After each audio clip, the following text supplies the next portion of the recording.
Hey there, everyone. Uh, it's great to see you all here on Twitch live. Excuse my nervousness. This is a new experience for me. My name is Big B, and thank you for coming here today at Nerds with Dice. I would like to start off by just quickly mentioning here at here at Nerds with Dice, we are sponsored by Grinding Co. Coffee, a Black and LGBTQ plus coffee company. Use the link in chat or the code GUNMETALBLUES to get 10% off. We also have merch. You can find those links in the chat or by going to Nerds with Dice on Twitter. Tonight, we will be playing a game written by yours truly called Yl'fe. It is an urban fantasy rather, urban fantasy horror adventure, all about stories and role play and really getting into a character's mindset in a world that is filled with things that wants to twist and warp that mindset. So I think it's going to be fun tonight. Again, my name is Big B, and my wonderful, gracious, and kind players tonight. Please introduce yourselves. Hi guys, I am Alice, she, they pronouns. Tonight I'm going to be playing Cedar Crane. A little bit of a jackass, a little bit of a daredevil, they, them pronouns. I'm going to toss it off to our next.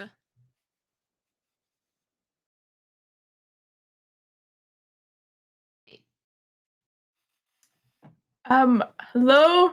I am Nate Rose, he, they pronouns, and tonight I'm playing Alton Blythe, he, him pronouns. And uh he loves reading stories and he's about to live through one.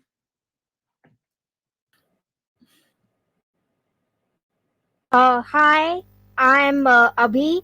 I'm playing Anushka Mercury today. They them pronouns.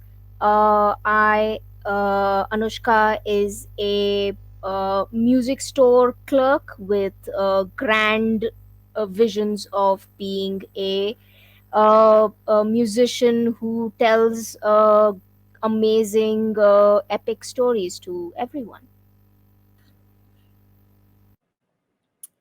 Wonderful. Absolutely brilliant. Again, thank you to my players tonight for being here and experiencing this story, and thank you for watching at home tonight as well. So, with that being said, let us dive into the shared world, into Yl'fe.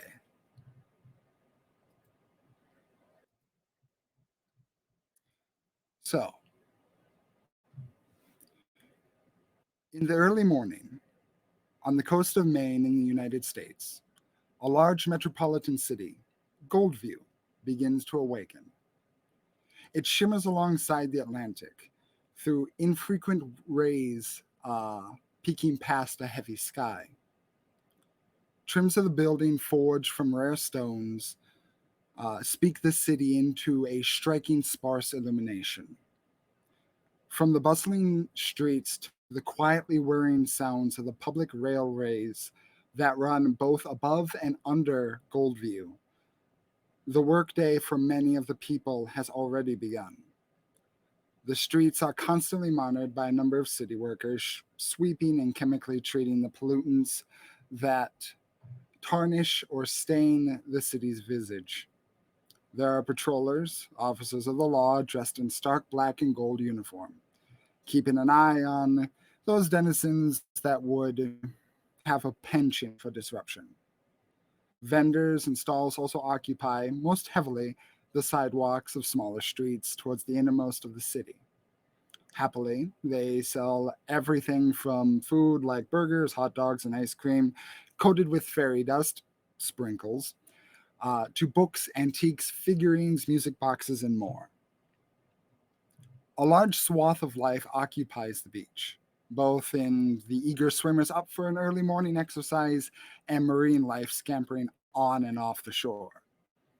The waters weigh heavily with every wave that drags itself onto said shore, a deep blue water that obscures almost everything lying underneath, an unchanging tint regardless of perspective.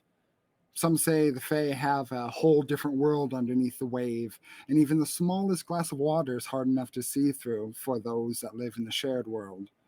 Many write this off as superstition or some sort of fantasy folklore, even for this world. On the roads in front of the beach, just teasing the beach's shores, are a various line of independent businesses that typically love working with people that come from all walks of life, from either down the road or off the boat from an intercontinental cruise they just came from. In this area, there are a couple of different publishers' houses, mainly smaller ones, at largest 2 stories, but most of them appear striking. Some with a spectacular display of gemstones encrusted, much like the rest of the city, or others with fantastic murals that depict a story that they might have produced. But today, we find ourselves in front of a fairly rustic and classic building, a 2 story red brick house. Looks like an old firehouse.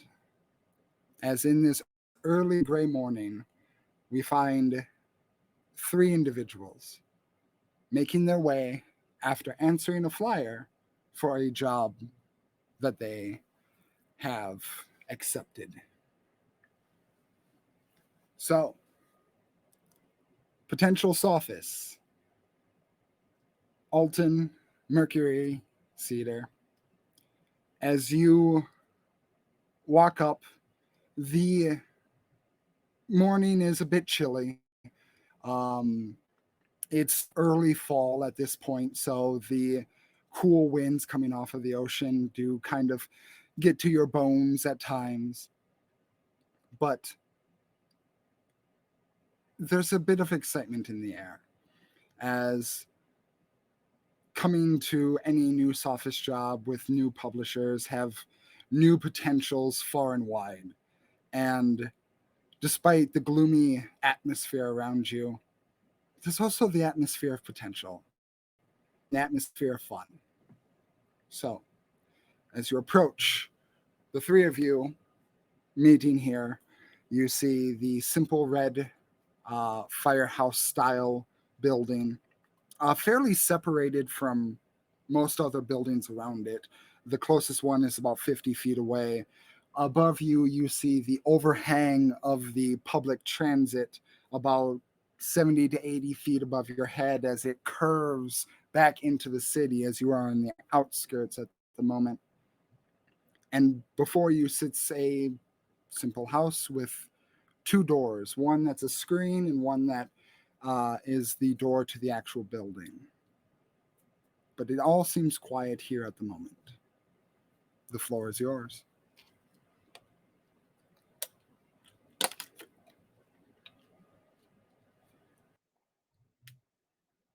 I think Alton arrives first.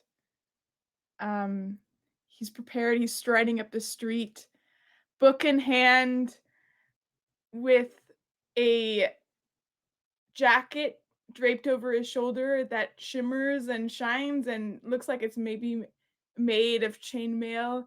And he strides up somewhat casually up the steps and knocks the door and waits for it to open or waits for other people to arrive.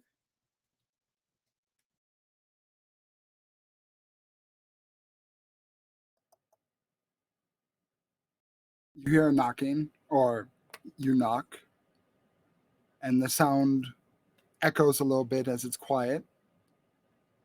There's no response at first. Hello? Hello? I had a flyer? I'm supposed to be here?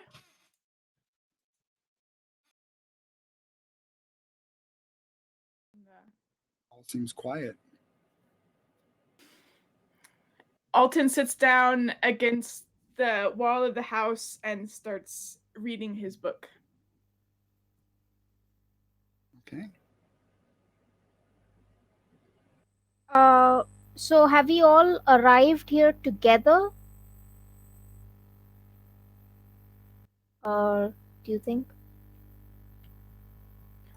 If you want to, Alton arrived first, so we can have uh, Anashuka come up at this point. Yeah.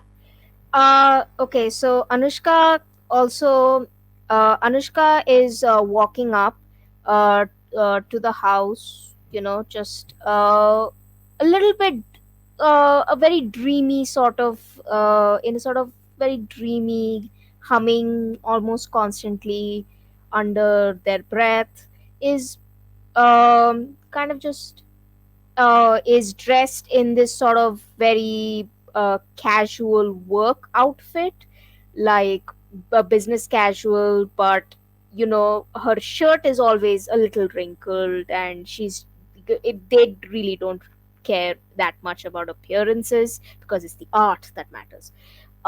So their fingers are a little bit have a lot of have graphite stains on them because they've been composing and writing for hours and hours, and they're wearing this sort of loose suit jacket, and have a they have a bag. uh, they have a sack with them, uh, and they are looking curiously here and there, and they spot Alton and go,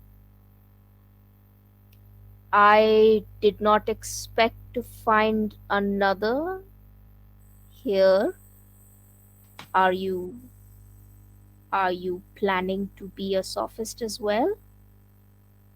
Um, well, I got this flyer and apparently maybe, but I knocked on the door and no one answered. I don't know if this is a prank.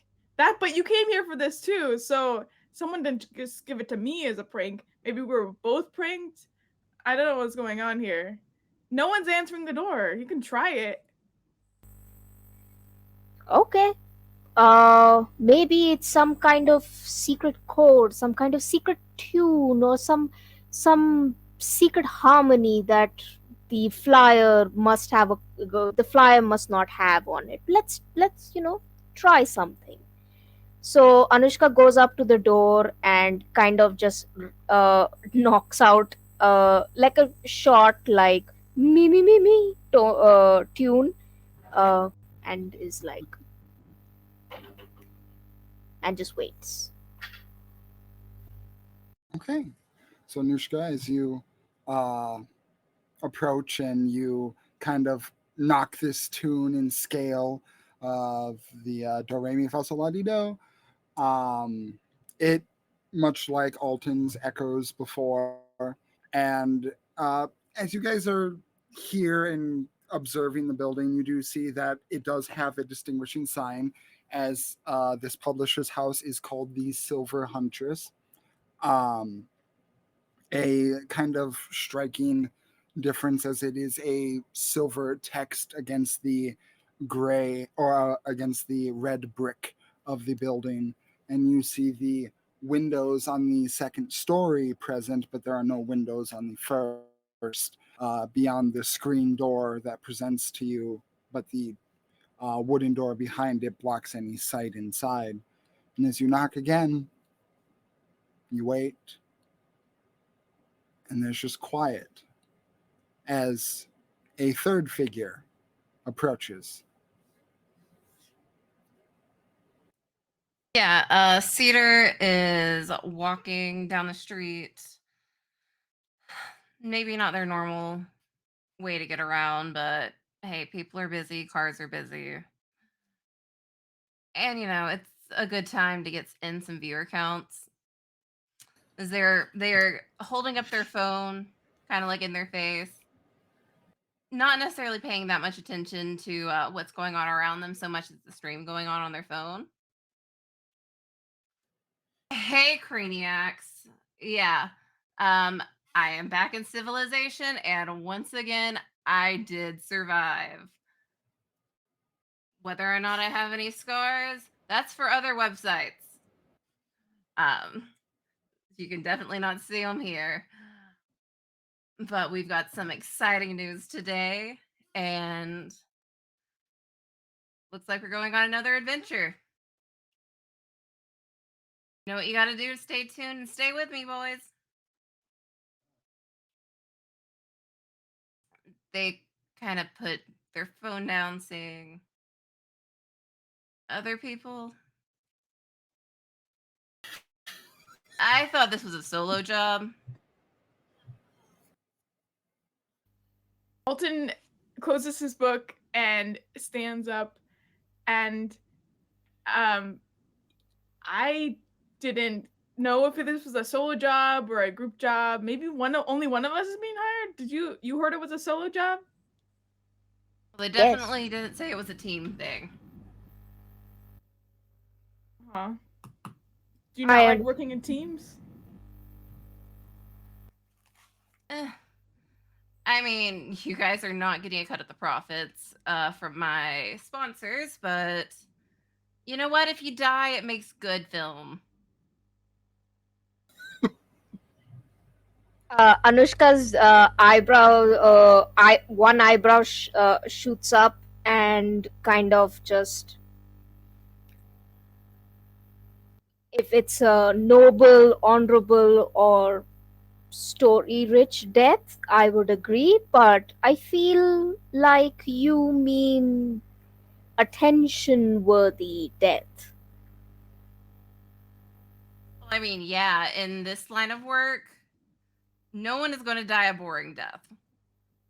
I mean, hell, that's half of my stream.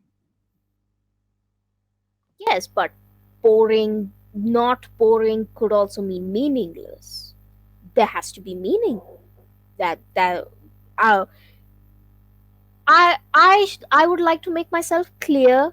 If this is a solo job, I will do my utmost and I shall come out the victor one way or the other. If this is a group job, well, music always sounds lovely with multiple people, and I'm sure you both will be giving me inspiration in your unique. Uh, I'm sure you will influence me uniquely.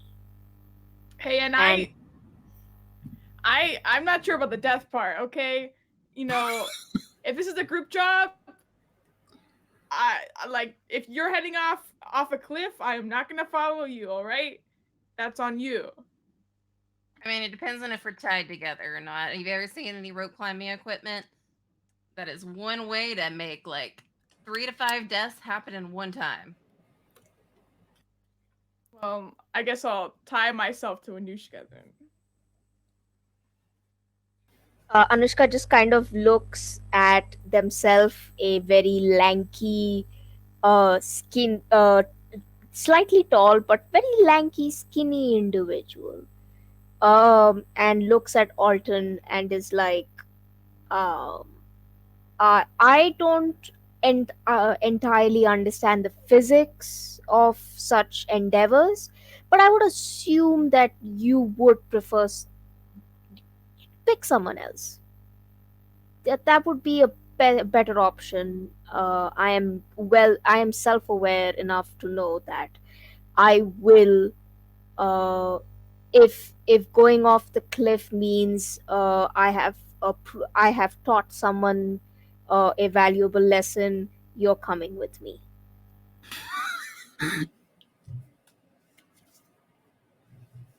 Okay, well, I'll find I'll find a dog and I will tie myself to the dog, I guess, since neither of you went the end of my rope. The the the the the, the sound of soft impacts are starting to make their way from the inside of the building out to your ears as it sounds like footsteps. And you hear a voice. I heard you knocking. Sorry, give me one moment. I'm almost ready. Yeah, take your time. Take your time. I don't need to see any bits that I don't want to see. What do you mean by Right. bits? Um, if you don't know, I'm not gonna explain it to you. Uh, is there bits that I'm missing, or is it some kind of?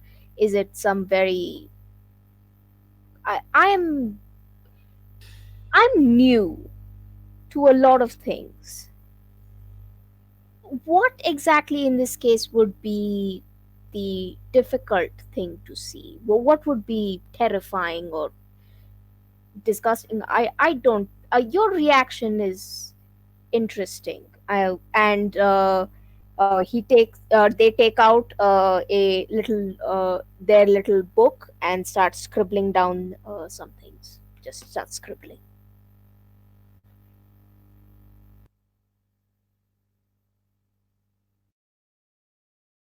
It's you know what? If we become friends, I will tell you about this, but it's for right now, you can just think of bits as little musical motifs, okay?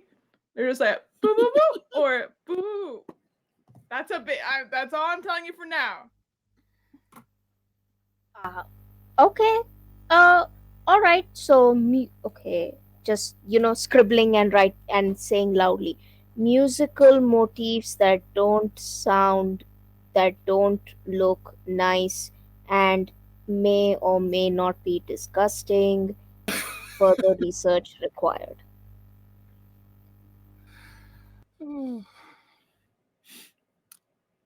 Right. Well then, guys, don't get attached to these two. I don't know if they're staying around, but you know.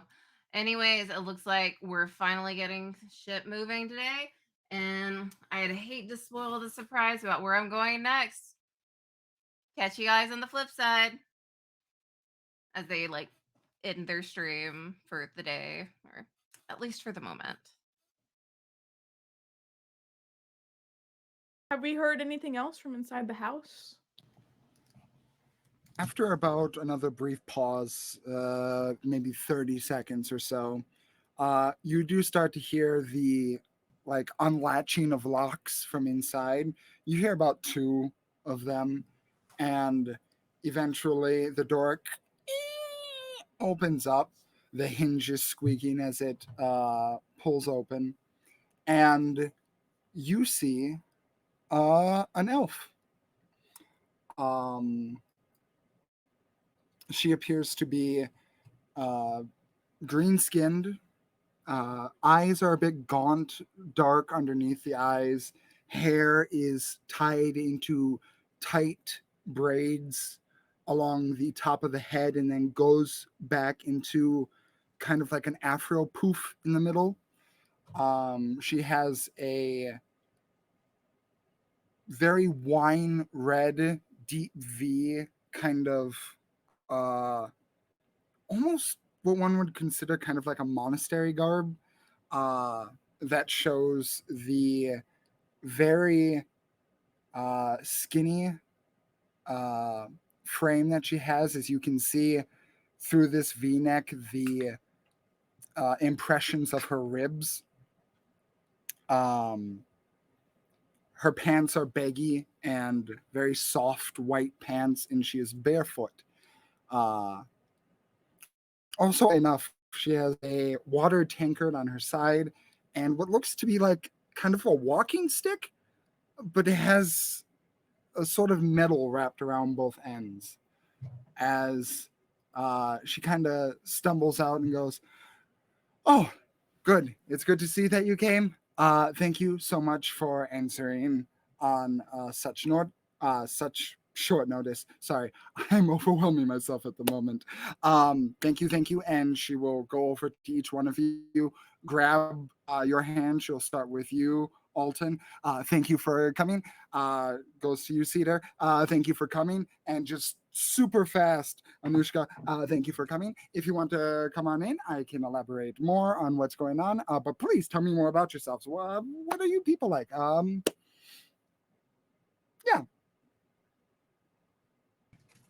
Oh my god, thank you. I was worried we were pranked. Someone was saying it was a solo job, and you're happy that all of us are here. I am. This is exciting. All right. I have been reading books all my life. And I was just like, I am so good. I know stories in and out, but writing stories is so hard and like tedious. And I feel like this is the place for me. Like I know stories. I can tell it. I can live it, but you know, I just don't have the work ethic to like sit down and write a story. So thank you for this opportunity. Adventurous and outgoing. I love it. And what about you? She gestures to you, Cedar. Yeah, sure. I wasn't actually prepared for like the job interview questions or anything. But I'm Cedar Crane. Maybe you know me, maybe you don't. Depends on what kind of world you live in. Um, if you do, don't worry about that thing that happened a few months back. It's water under the bridge. The sponsors don't care anymore. It's all good. Um, but yeah, this looked like fun. My whole thing is that I try stuff out. If it gets me killed, I'm not gonna worry about it anymore. But if it doesn't, hey, that's what everyone's here for. Caution to the wind. And a bit of rebirth and changing your ways. Or at least not changing, but more like reinventing. I like it very much. And and as she looks over to you, Anushka, there's the slightest hint of hesitation as she fully gauges your form, and she goes, "And you, tell me about yourself." Anushka registers the slight hesitation and gives a knowing nod to the elf and holds and holds takes their hand, holds it, and looks directly in their eyes and says, all there is a story out there. There is music in everything.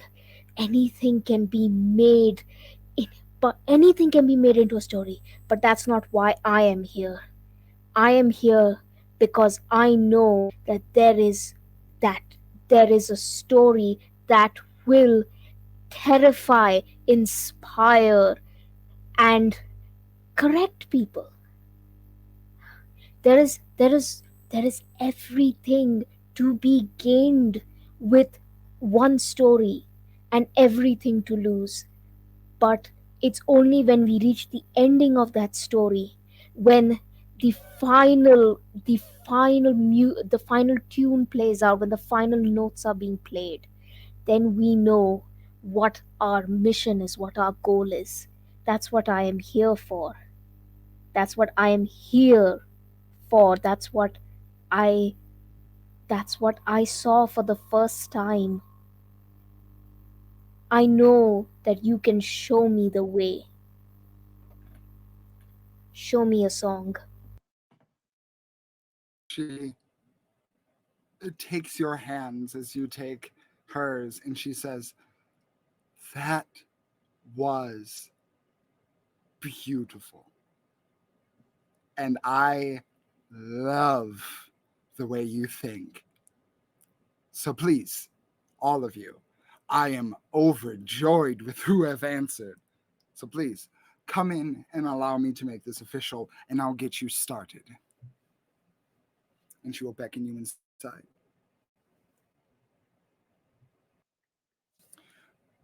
As you enter, the interior of the building is humble. Uh, to your immediate left, there's a staircase that goes up to the second floor. And to your right, there are a set of three doors going further to the back of the house. The dimensions of the house are not too grand, only about 25 by 30 feet. As she starts going up the staircase, uh, not specifically beckoning you to follow, but walking up there nonetheless. Definitely follow. Not here to waste time. What sort of things Okay. do we see inside the house as we journey through it? Well, that depends.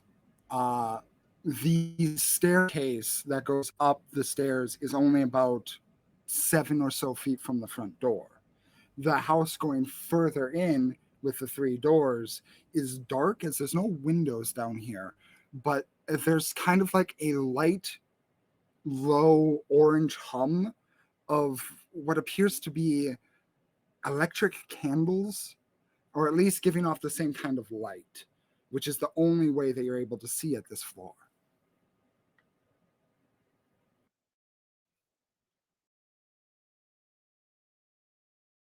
I think as Alton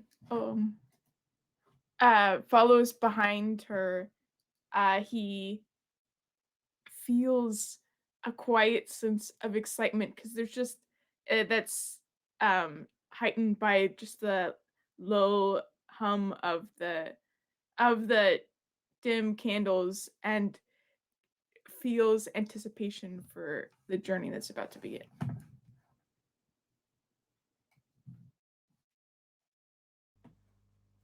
Does Anushka follow?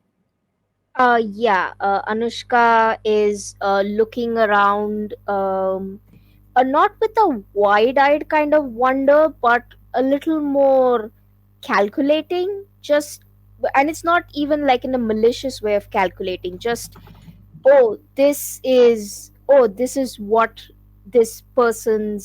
elf's workplace is. This is my workplace, so this must have this kind of atmosphere. This deserves this kind of atmosphere. So this is very gothic, or this is not very gothic. So uh, in that sense of they are constantly trying to categorize things in their head as what's the atmosphere to go best, and what am I walking into, which can help with composition. Well, that's a good point that you bring up atmosphere. As you all get up to the second story of this building, there is the immediate scent of a kind of rich hardwood. It immediately catches your nose, and the feeling of kind of a little bit of a stagnant air up top. The best way I can put it is it feels like walking into an antique shop. And despite never being here before, there's a mild sense of almost nostalgia that momentarily captures your mind, as just the feeling of warmth and the smell of something familiar catches you. And as you see, bracing up into the middle of the room is one that has two sets of large windows, about 10 feet by 10 feet, each wall. And underneath those windows are bookcases, two shelves high, stretching all around the room. In front of those bookcases are tables, and these tables have papers strewn all about them, looking to be either writers' desks with a lot of rough drafts that have been pushed aside, or books that have attempted to be binded but have had no luck in doing so. Um, in the far end of the room, the one that you're looking at as you come up from the stairs, there seems to be a primary desk, um, one that appears to be where this publisher would do most of their work. Um, so yeah, in front of you, or when you get up the staircase, is a larger kind of office desk where the publisher would do most of their work. And uh, let's see. Uh, let's have our first rolls of the game. Can I get everyone in here to give me a muse polemic?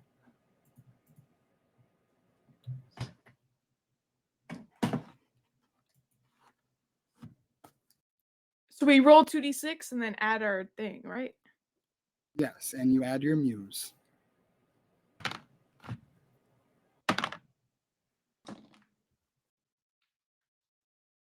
It's going to be 4. an 11. 11. 7 plus 2, that is a 9. 9. And I got a 4 plus 0, so that's a 4. 4. Okay.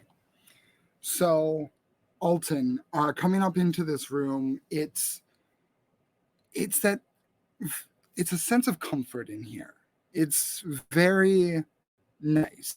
The atmosphere is very welcoming, um, and given kind of the cold temperature outside with the wind and the early fall temperatures up here in the Northeast, it's a nice change. So you're kind of mostly distracted by that and just the prospect of what this new job can lend itself to. Uh, for Anushka, you would see that as you're kind of analyzing the environment around you, you would see that a lot of these papers on the tables have the classic little hole on the top, meaning that these are papers from other sophists, as that is where the nail went through. And given their strewn about almost haphazardly, you would be able to deduce that this is most likely a lot of failed stories, either incomplete or not interesting enough to actually go through with the publishing process. Cedar, you recognize that. You also recognize that amongst these papers strewn about are cards. Uh, they look like greeting cards that you would get at a local store. And you see that one of them is open, and you see written in there, it says, "Congratulations on your transition. Love, Mom." And uh, on top of that, you would see that there is one table towards the back of the room that kind of caught your eye, because you notice that it's not aligned right with the other ones, and there appears to almost be like a skid mark on the ground, kind of like it was moved roughly and quickly. Well, thank you all for again coming here today. You all have such amazing personalities. Get up and go. I am so very excited to be able to work with you today. I guess I should introduce myself because that would be rude not to. My name is Maeve Gray Brace. I am the publisher here at this at the Silver Huntress. It's been passed down from family member to family member. Uh, I've I've been at this a while, and I've run into some rough patches as of late, but I think my next I think the next potential story has a good hook to it, and I think you guys would really enjoy it. Um,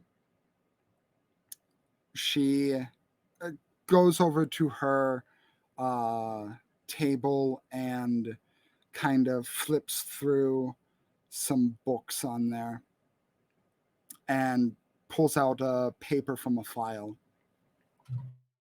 Um, I have a friend of mine, Vance.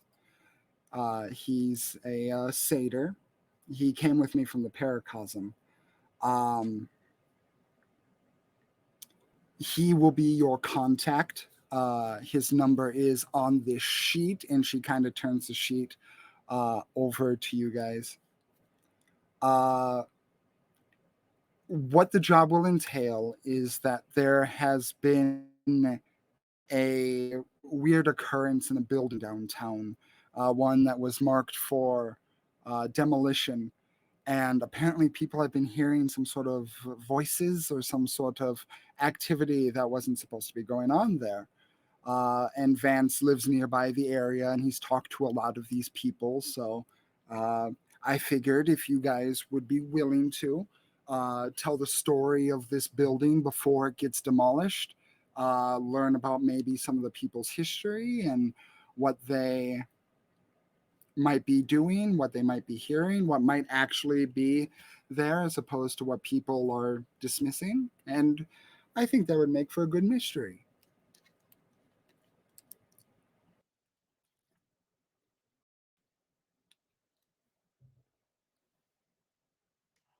Drama, doom, mystery. This is perfect. The perfect story. Thank you for choosing us today. So excited.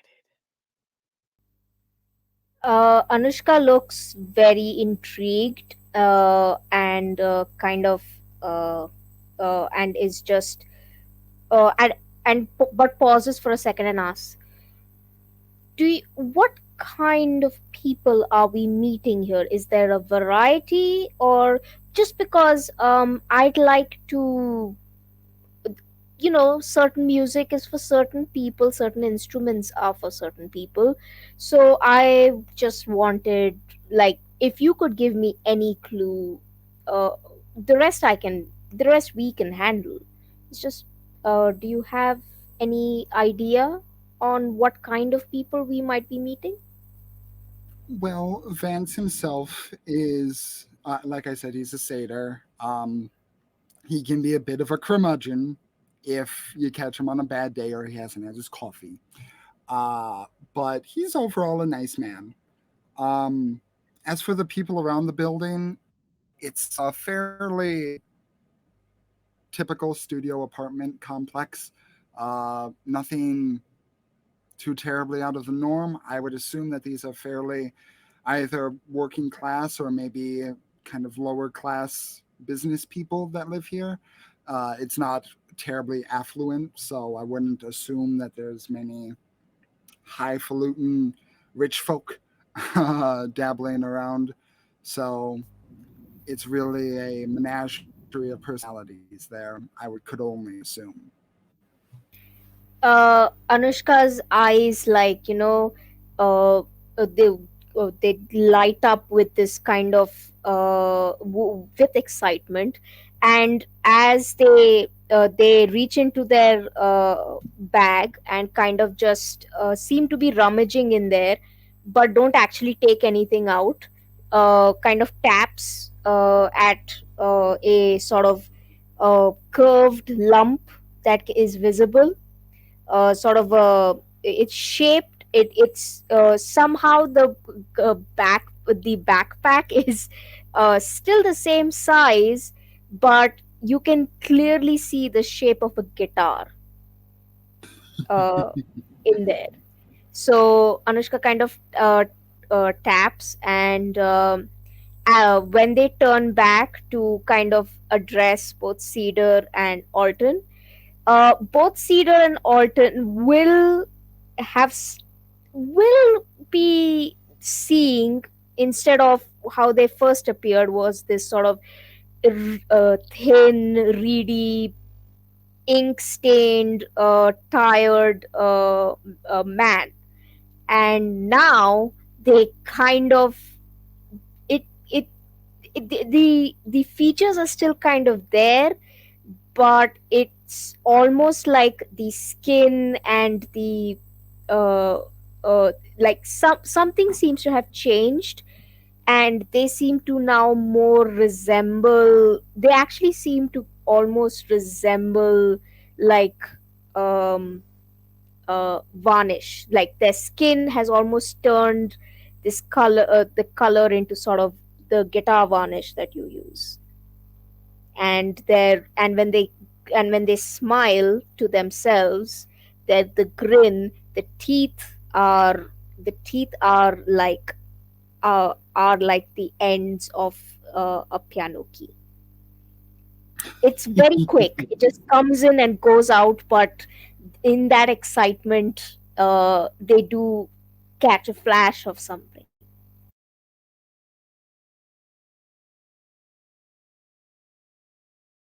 Okay. Um, I guess I should also uh, make clear as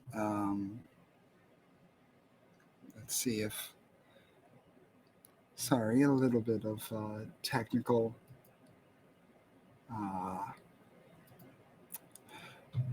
I just want to make clear, um, since this is going to be, in town, it's going to take a while. It would take a while to get there from here. So, um, as part of my, employment of you, and she kind of reaches under her desk and pulls out a set of car keys.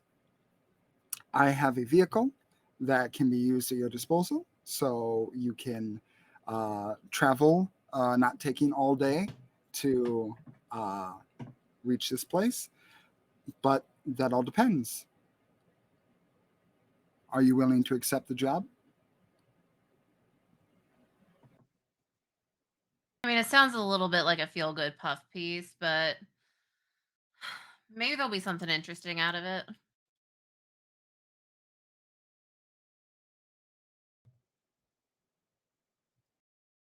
Of course, let's go. I f- I I accepted the minute I walked in through the door. Literally anything would be better than going back and having to teach 5-year-olds on what a piano key looks like.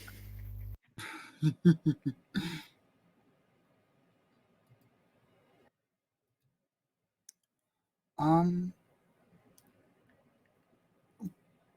Temporary pause. Has anyone seen Cedar?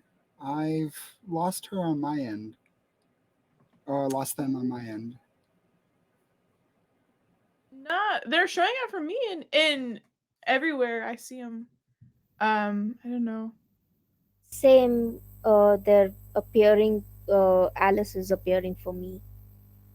Can you talk, Alice? Because I cannot see your Yeah. screen on my I've end. I've definitely talked a little bit. Um, there's always the possibility that when I refresh last, whatever has been Not causing me hearing to anything. transfer moved over to you. Let me Ah, refresh. one moment as I figure out what happened.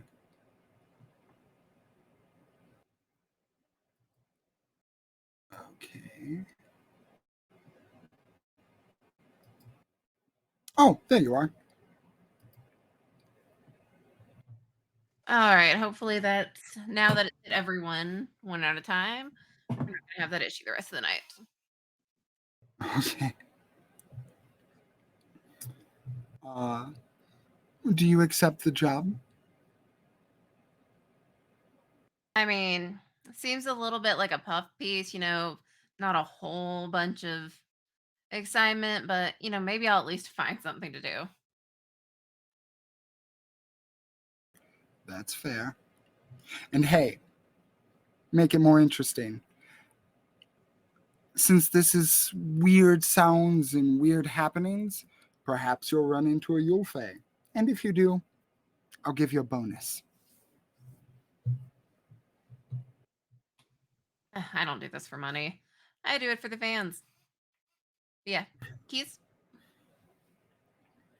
Sure. And she will almost hand them over and go, wait, silly me, forgot the most important thing. And she reaches again under her desk and pulls out 3 long nails and a hammer. Who's first?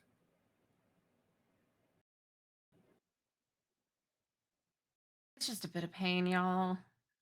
Don't be absolute chickens about this. And It looks Cedar's just so gonna sharp.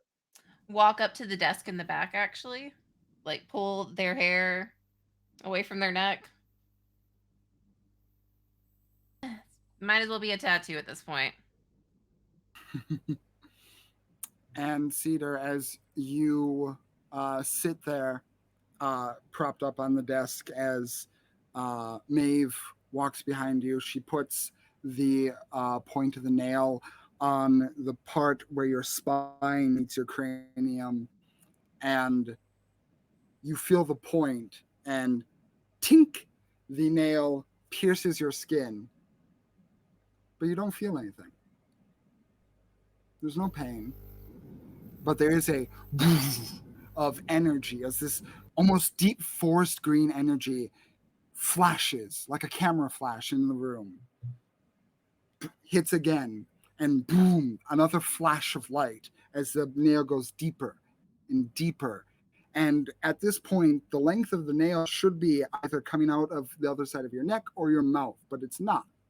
And it seemingly just keeps going in until there's about 5 or 6 inches of nail sticking out, and a paper dangles from it, a single paper, and words begin to be written on the back.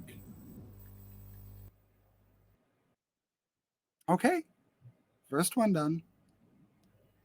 Anushka goes next. Uh, and offers and looks very meaningfully at Maeve, and kind of gestures to their neck, like gestures to their body part, like which part is the neck that I'm supposed to show. So they're like, which part do we do this? Which part do you think from?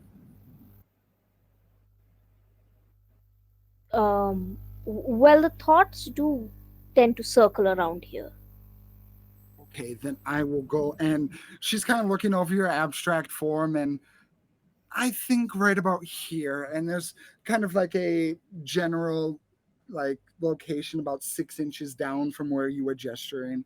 And she begins to hammer that in. Again, you don't feel any pain. It at most feels like someone pressing their thumb against the back of your head. The Anushka goes, flash. oh, Anushka goes, oh, that's an interesting feeling. Touch, and makes a mental note. Touch. That's what it feels like. The flash of green emanates around the room as, like before, your nail is implanted and the paper begins to form as music sheet uh, starts to compose itself almost. Alton has been sitting in the corner of the room just as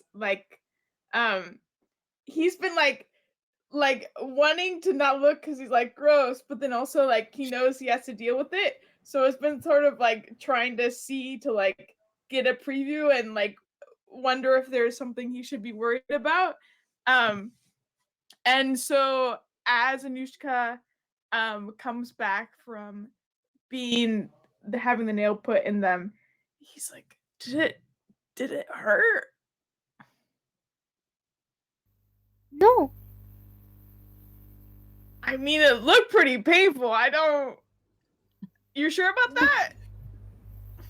it it felt like touch. I think that's what it's called, touching. Like it felt like a touch, and it's really not. It's really not painful or bad. I'm not sure I'm the best You're gonna be person to ask. fine. And Cedar just kind of pushes them towards alright. Maeve and the desk. I mean, do you And like want to touch mine or he something? walks up to Maeve and um just braces his two hands. He just holds them in and goes, "Okay, just go, just go." Tink, tink, tink, and Maeve, kind of a little bit panicked at your panic, like hits quicker, and you just feel like the pressing on the back, and the lights just flash more in this room. No pain. Is it done? Did you do As it? one more tink after that question, and she kind of back up. It's done. It's done, dear. What? What? And he reaches back. It's really, it's in there. Okay, okay, that wasn't so bad. That wasn't so bad. As you reach back, you don't feel anything. Your hand just goes Wait, through air. what? Are you sure? Are you sure it's in there? Anushka, is she lying? Is it really in there? Can I see the page? Yeah, you can see the nail and everything. Oh, yes, I can see the nail. Okay. Um, the the nails are visible, but they're intangible. That way, no one can, go up and try and pull it out of the back of your head. Okay. That makes sense. Yeah. Only I can do that. Are you Uh, okay, Alton? Just Anushka kind of holds up awkward thumbs up like, are you okay? Yeah, I'm fine. I'm fine. I'm feeling a little bit embarrassed that you made such a big deal out of it when it really wasn't that bad. Embarrassment is a natural response such a to such a situation, but I also understand your fear. I fear and fear of pain is a natural reflex. I know that. I know about that. And Anushka goes to like kind of sidles up to Alton and is like, would you like I believe it's called an embrace. Oh, a hug. A hug. That's another name for it. Sure, Oh, sure. how do you do that? Okay, so first you spread your arms out like this. See, and then see as I wrap my arms around you, then you do the same. And Anushka kind of wraps arms around Alton and goes, "You were. It is over. We will have a good time." And kind of just, and it's just hanging on. It's just kind of hanging on, just like arms, just like very thin arms around Alton that feel like you feel like you are pressed up, like a body's pressed up against you, but also at the same time you cannot make out any distinguishing like smell of like a normal human smell. It just smells like vaguely of varnish, just like this sort of tinge of varnish or like new, just varnish and just like new mhm. instrument smell. Okay, that's what I smell. Like I went into a music store. Okay, and he just backs away and is like, "Thank you. Yep, that's a hug. That's a hug." Awesome. And Anushka kind of moves away and just takes a and is just goes, oh, so should we go now? Yeah, Maeve looks at you, Cedar. Uh, did you want to drive? Yeah, especially if these two are going to continue having their touching little moments. I need to be in the driver's seat. Okay. And she hands you over the keys. Perfect. Let's go.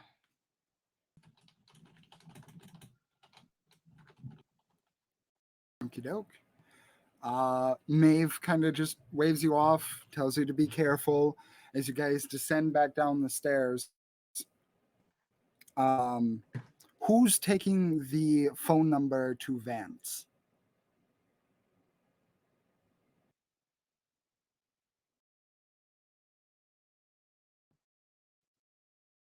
Um, take it. Okay, Alton. Okay.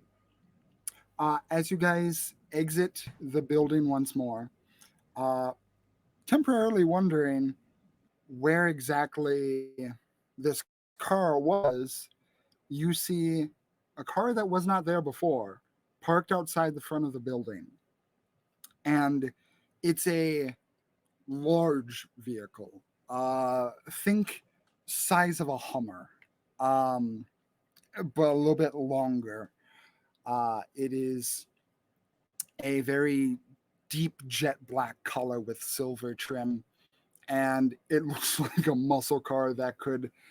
It looks like a baby monster truck. Is my best way of really describing this vehicle. But you also notice at the back that the gas canister is not a gas canister, it is an outlet, as this vehicle is electric.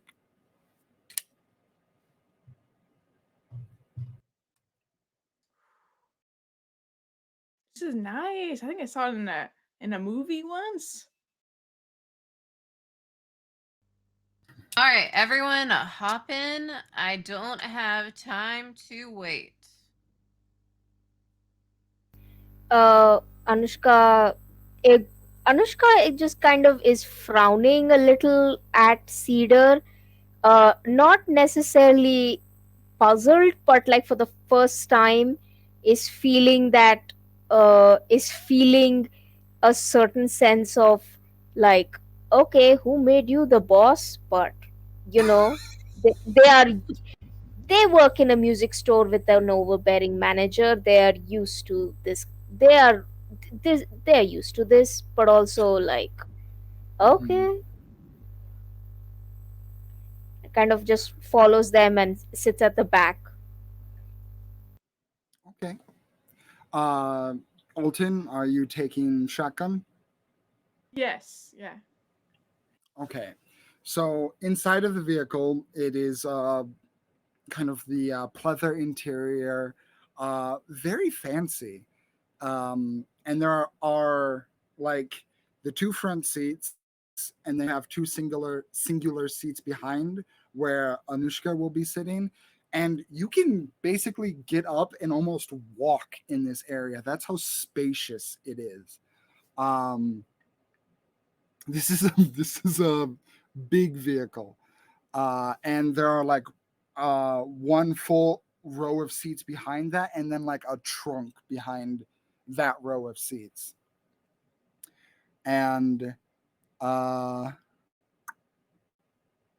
you get into the vehicle, start it up, and are you gonna call Vance to get directions to where you're going before you start driving?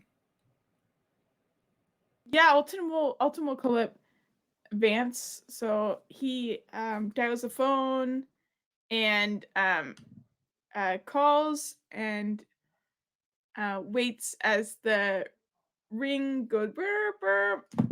And what does he hear?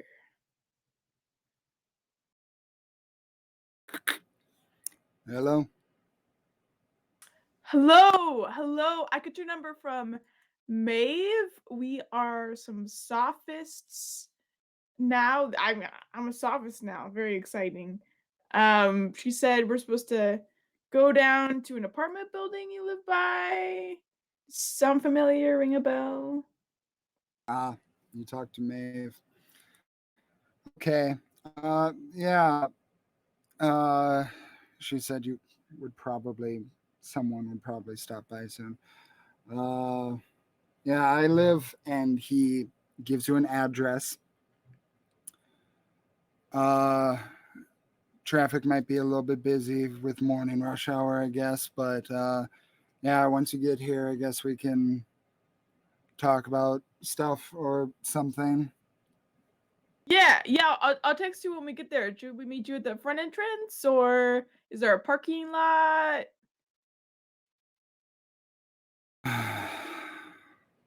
Yeah, I guess I can meet you outside. Okay, yeah, yeah. I'll text you when we get there. Yeah, and Cool. hangs up. Nice to meet you. I know, yeah. Okay. Cedar, you now have the uh, address, so you now know where to go. Um, do Yeah, we they do we can we have Anushka um uh play our music for us as we drive there? What sort of tunes? What sort of tunes are we hearing? Uh, Anushka was in fact tuning their guitar at the back, Oh, which is why they taken, because they were like, okay, okay, just they were busy tuning their guitar. And uh, is kind of, so their music is very conditioned, is very dependent on on what they've heard and what they think matches the current vibe. So a lot of the music that they've heard comes from the music store that they work in, as well as all the classical music that they have absorbed and influenced, that have influenced them. So at the moment they're currently playing, um they're playing a classical composition, something by Shostakovich or something right now. okay. Just kind of just na, na, na, na, just going. They keep changing. That's the thing. They keep changing. Like, okay, no, no, no, this doesn't match. So at the moment, they are just kind of getting through Shostakovich, and they say, uh, if you have any requests, just send me the music sheet on my cell phone, and I will do my best. But I don't. But you know, it depends. As you're uh, elaborating this, Anushka, Cedar, you're driving, and as you drive down the road,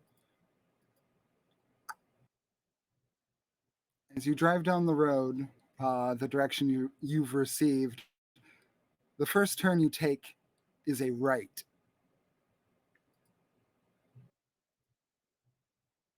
You may proceed. yeah, so swing that right. Following the general speed guidelines, kinda. Definitely is trying to tune out the symphony in the back seat. That is not conducive to driving. We're not going to mention that. so is Cedar like a safe driver, or like we're like, whoa, that was a little faster on that turn, or what kind of? They're a driver. Okay, okay, cool. Yes. And as you Um, no, no, uh, go ahead. Sorry. sorry, um, as you try and tune this out and you're focusing on driving, uh, you come up on another turn.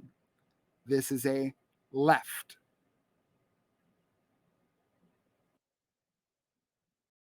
I mean, they've probably typed in like the GPS, so they're just following the directions, not really paying too much mind where they're headed. They just know they're headed a little farther into the city.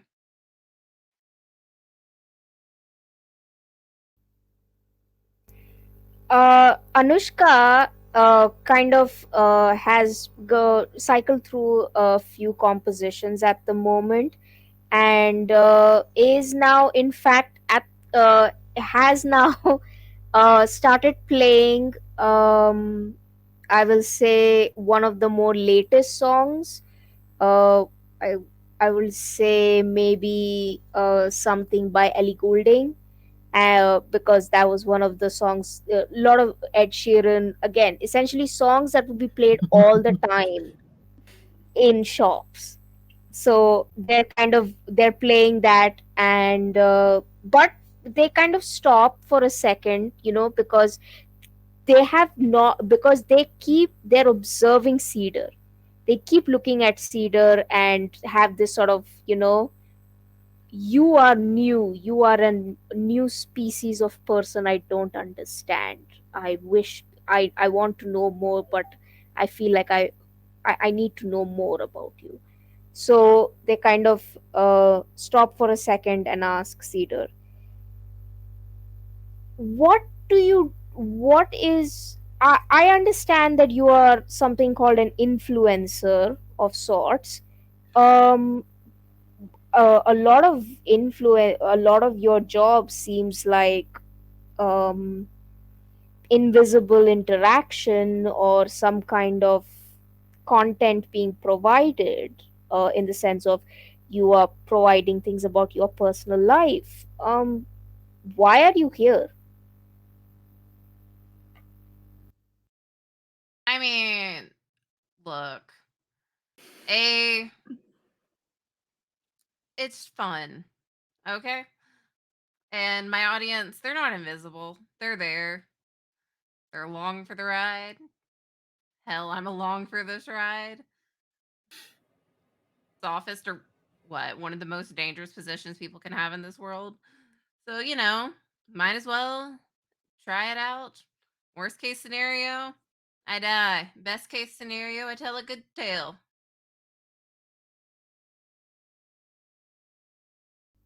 Anushka kind of, it doesn't look affronted, but does look a little like, that's it. Like, that's it. The kind of has a, so nothing, so your aim. But what do you mean by good story? Everything's a story. I mean, a good story has pathos, it has morals, it has something to learn, something to teach. It has characters, something. What you, a good story for A good you? a good story is entertaining. That's that's all I care about. Being entertained, entertaining the people. I don't think there's much more to it for me. Anushka looks affronted. Look, just straight up like, like, and just kind of sniffs like, okay, to each their own. Human beings. And kind of just goes back to playing, and has now goes back to playing, but is now at the moment playing, is is playing Tchaikovsky. Okay. As you go back to playing a more classical tune, the car, uh, as you guys are driving along, uh, makes another left. And in doing so, can I get Anushka or Alton, Anushka and Alton, I should say? Can I get either a Muse or Shibboleth polemic from you? Your choice as to which.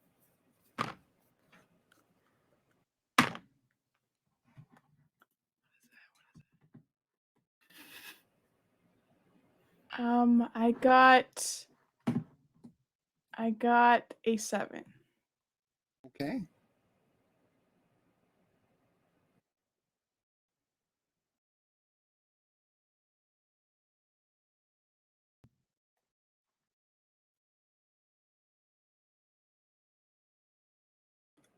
Anushka, you are muted. Oh yeah. Okay, so I got a 7, plus Muse. I'm going with Muse, so that would be a 9 again. 9. And did you rose Muse or Shibboleth, Alton? Shibboleth. Okay, so both are successes. So, uh, Anushka, your 9, as you make this left hand turn and you play this music, it's almost like for a moment there's a discordant melody that almost works against the one that you are bringing into this world through your playing. And it's kind of hard to hear over the music that you are providing the vehicle at the moment, but you do hear it as there's a low whisper.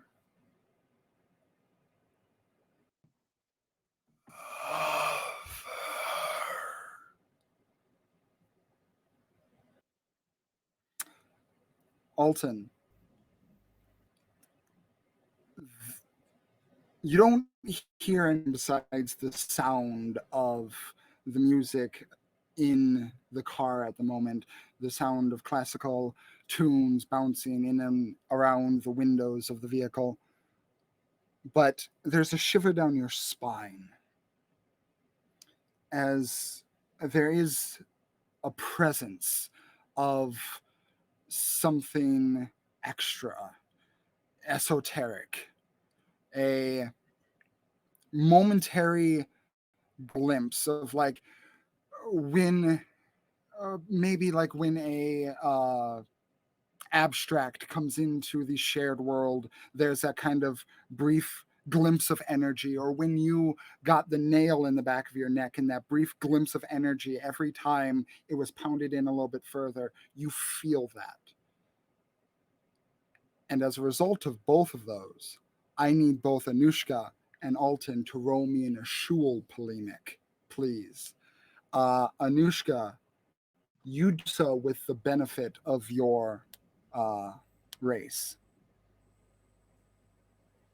Okay. Grace. Ooh. Okay. I have I have forgotten what the thing for abstract was. It's a +2. Oh, thank you. Yeah, let's go. I got a 9. 9. Okay. I got 1 and a 1, so that's a 2 plus 2, that's a 4. Okay. So with that, that means I get to roll.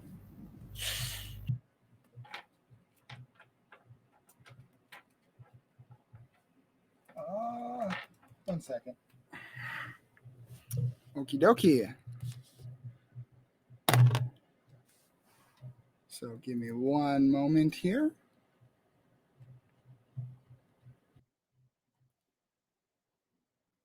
Okay.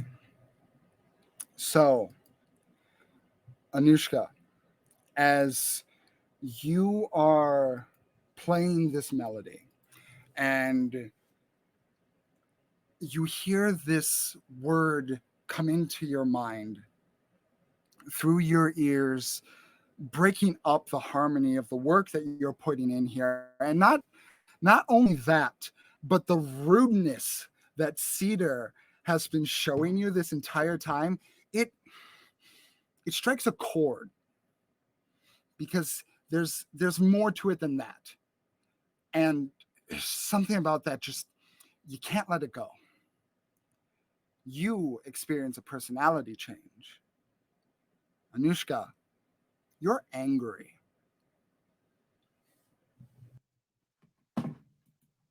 Whatever that means for Anushka. Ooh. Okay, so uh, Anushka's anger, this sort of it's a very frustrated anger of, I don't understand this and you're not helping. And then with the voice and with this sort of rude behavior, uh, Anushka is seething, is quietly seething like essentially any retail worker, just way more artsy about it. So they are they are their bo- uh, their they have these lines on their arms that kind of resemble um, lines on a music sheet with notes on them. And these now, anyone who looks at them will see that they're now changing shape, and they're changing shape very wildly, very unpredictably. Like it's changing keys. It has changed an entire octave to like a minor key, and it is now now if you play the music, if you hum the music to yourself that is appearing on their body, it's it's frustrated. There's something discordant about it. So their music also, while they're playing, is starting to suffer just a little bit, just enough that it's not noticeable to an untrained ear, but it sounds wrong. Like they are playing these beautiful compositions, lovely songs, and somehow now these songs now just sound angry and a little bit irritated. Like being influenced by a spiteful maestro now scrawling angrily into their music book. You all can hear this unpleasant discord that twinges and lurks on the side of Anushka's performance. As Cedar, you continue to drive, uh, seemingly, besides the performance, unaware of any influences as you make a right and then a left and then a right.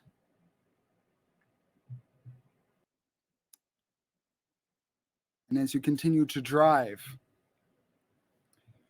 you all begin to hear again, this time including you, Cedar, a voice.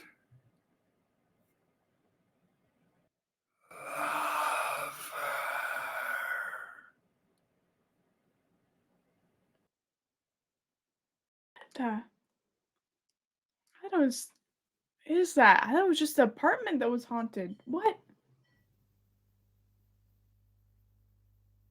Maybe we How do actually get something interesting Anushka out is of still a this. little bit seething, but it looks like sharply looks around for that for the voice, and is like, and just kind of is just looking around, looking at Cedar, at their reaction, and is like,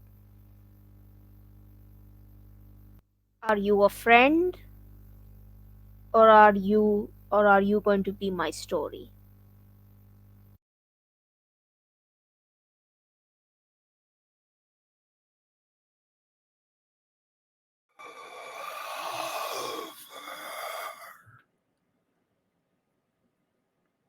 Cedar, give me an Ashul playmic. Right.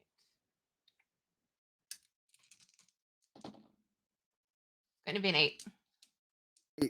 Okay. You hear these words go into your head, and it's kind of just like white noise along with the rest of the music. You're already tuning out a lot of this. It's just whatever. But it does catch your attention for a second, enough for you to look away and then look back.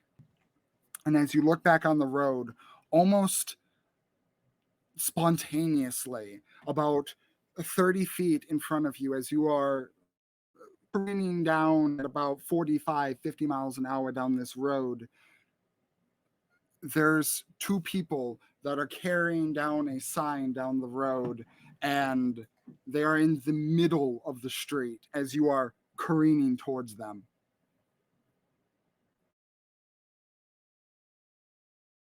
Yeah, they're definitely distracted for like a moment there, but It's a voice.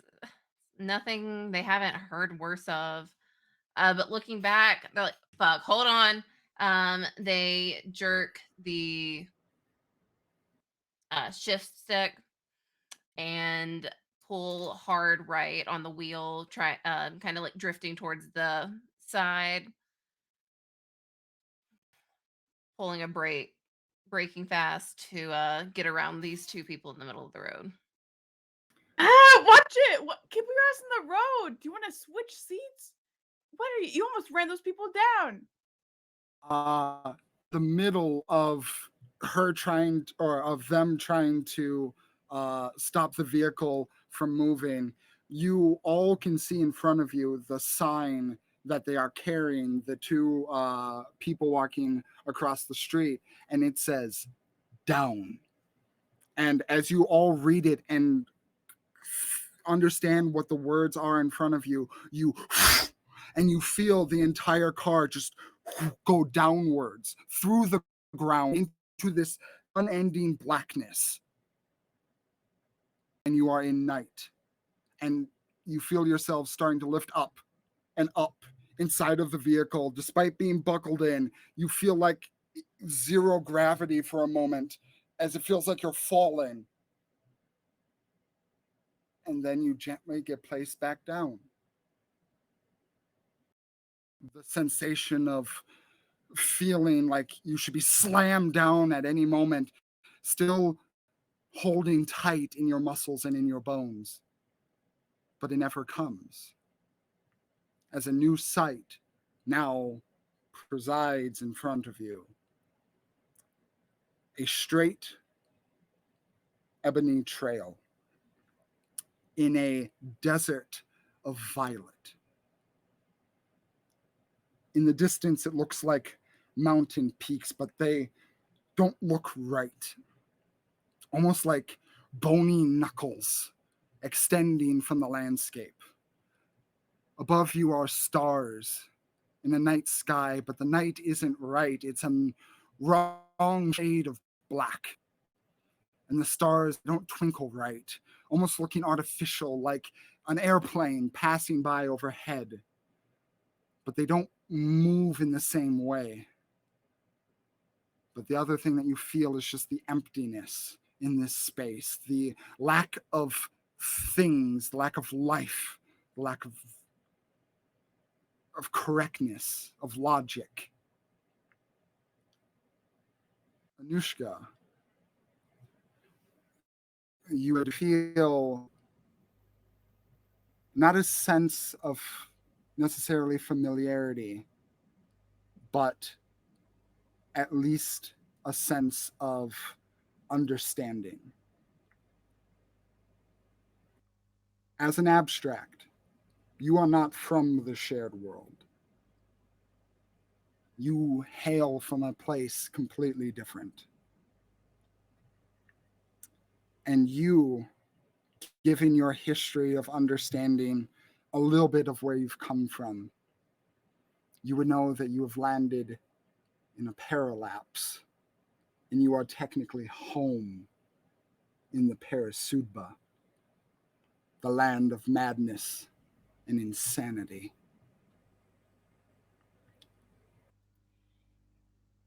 And I believe we can take our break there. Okie dokie. We will take our little break and we will be back shortly. Okie doke. I will see you all soon.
Hey everyone, welcome back.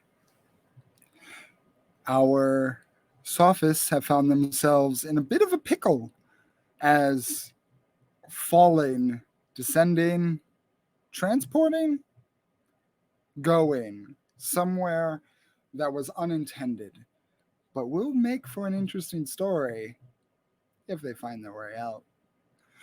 As the sophist driving to a contact in Vance from one Maeve Greybrace have found themselves now in a parallax, a uh, molding over of the Parasudba into the shared world, as they are now driving down a single dark lane of road, as the road itself makes this sticking sound to the tires as it rolls on by the deep velvet sky or deep violet sky overhead, and a mystery in front of them. As the car keeps pressing forward, the floor is yours.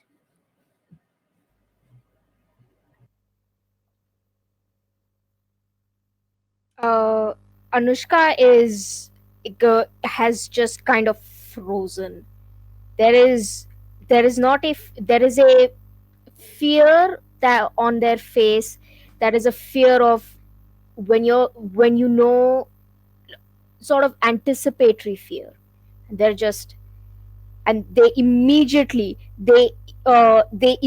shove their guitar back into the case in their backpack, and they again they're rummaging in, and this time comes out a violin, and they immediately, very loudly, start playing scales.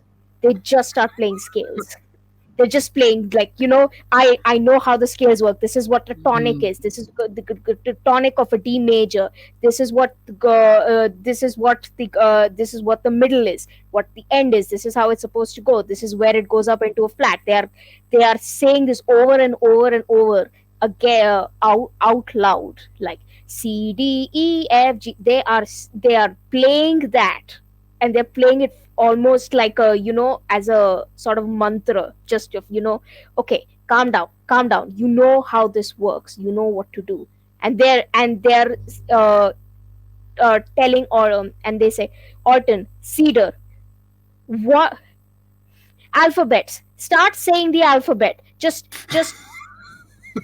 what do you know, what do you know in order, strictly, only remember what you, only think of what you know in order, what has structure, what has organization. What? Alphabet? What are you talking about? I A B C. What is this supposed to do? Cedar. What the hell are we doing? What are they talking I about? have no E? idea, but shit has finally gotten F? fun. Just let me know if you guys think I'm about to hit something. Dude, Cedar, check. Do you still have internet connection? Are you still connected to your streamers? Where the hell? I think I read about this place. Is it the Parasudba? What the? This is not the Parasutpa. This is this is not the Parasutpa. This is a place that this is do not try and take meaning out of this place. Do not name this place. Otherwise, it will sink into your bones. It will become a part of you. Don't think about this place. We just need to get out of here. Do not try and make sense of it. It will find you. Okay. Okay. G H I J.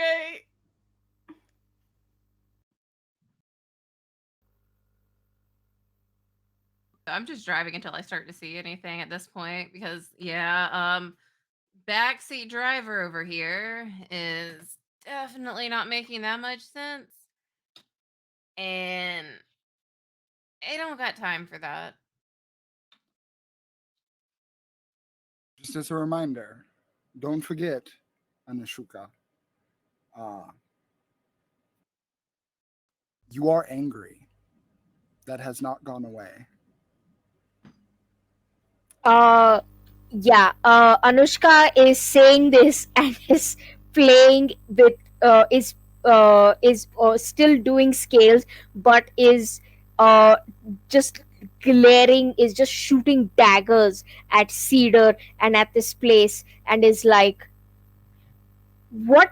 Where did you just look? Just glaring at Cedar. Do you I understand that you could have taken a wrong turn here, but to take that many wrong turns, do you even know where you were going? Do you know? Do you? Why are we here? Hey, I just followed the directions. It was like a right, a left, a left, a right, a left, and a right. Why? But there is no building here. There is nothing. How how is this where we were supposed to go? You got something wrong. I'm pretty sure I did not. I'm not really sure why you think this is my fault. I do not have the great, capable powers of this. Otherwise, I would not have taken this job. I would have done this on my own without anybody's interference. I do not need a backseat driver. Thank you very much. So you're Uh, saying it was our fault that you took wrong turns to get us here, and if this had been a one-person job and we were not in the car, it would have gone differently?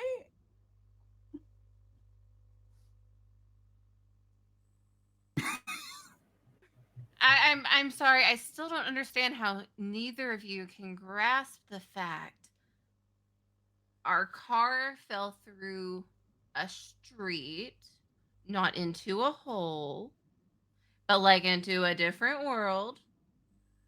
And if I had the power to do that, I would not be doing it for either of you.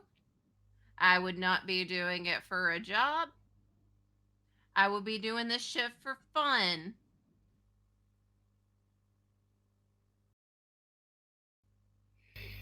Bling bling, bling bling, bling bling, bling bling.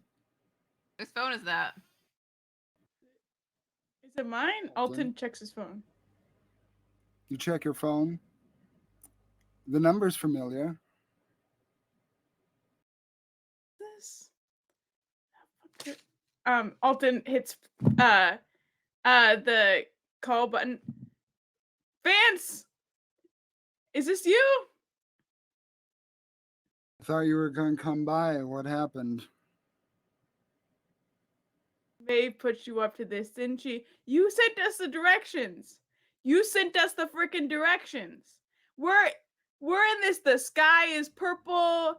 The stars are doing weird twinkly shit. There's Are you high? all right. I did not take anything this morning, all right? Anushka is going to try and grab for the phone Alton has, is going to try and grab for it, because like, whoever you're talking to is, we need to be clear what is happening here. We need to get out of here. Alton, do you consent to any interactions like that? Yeah, Alton I think is just frustrated. So he's like, "Yeah, you talk to him." Anushka like holds the phone to the ear and goes, Mr. Vance, I don't want. I left home for a reason. Why? Okay.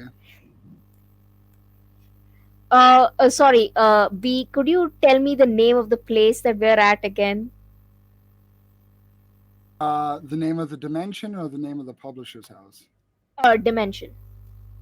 A parallax. A parallax. We're in a parallax.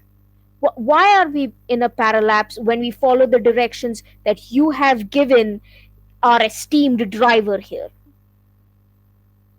I I wouldn't know why you decided to go there. You tell me why you went there.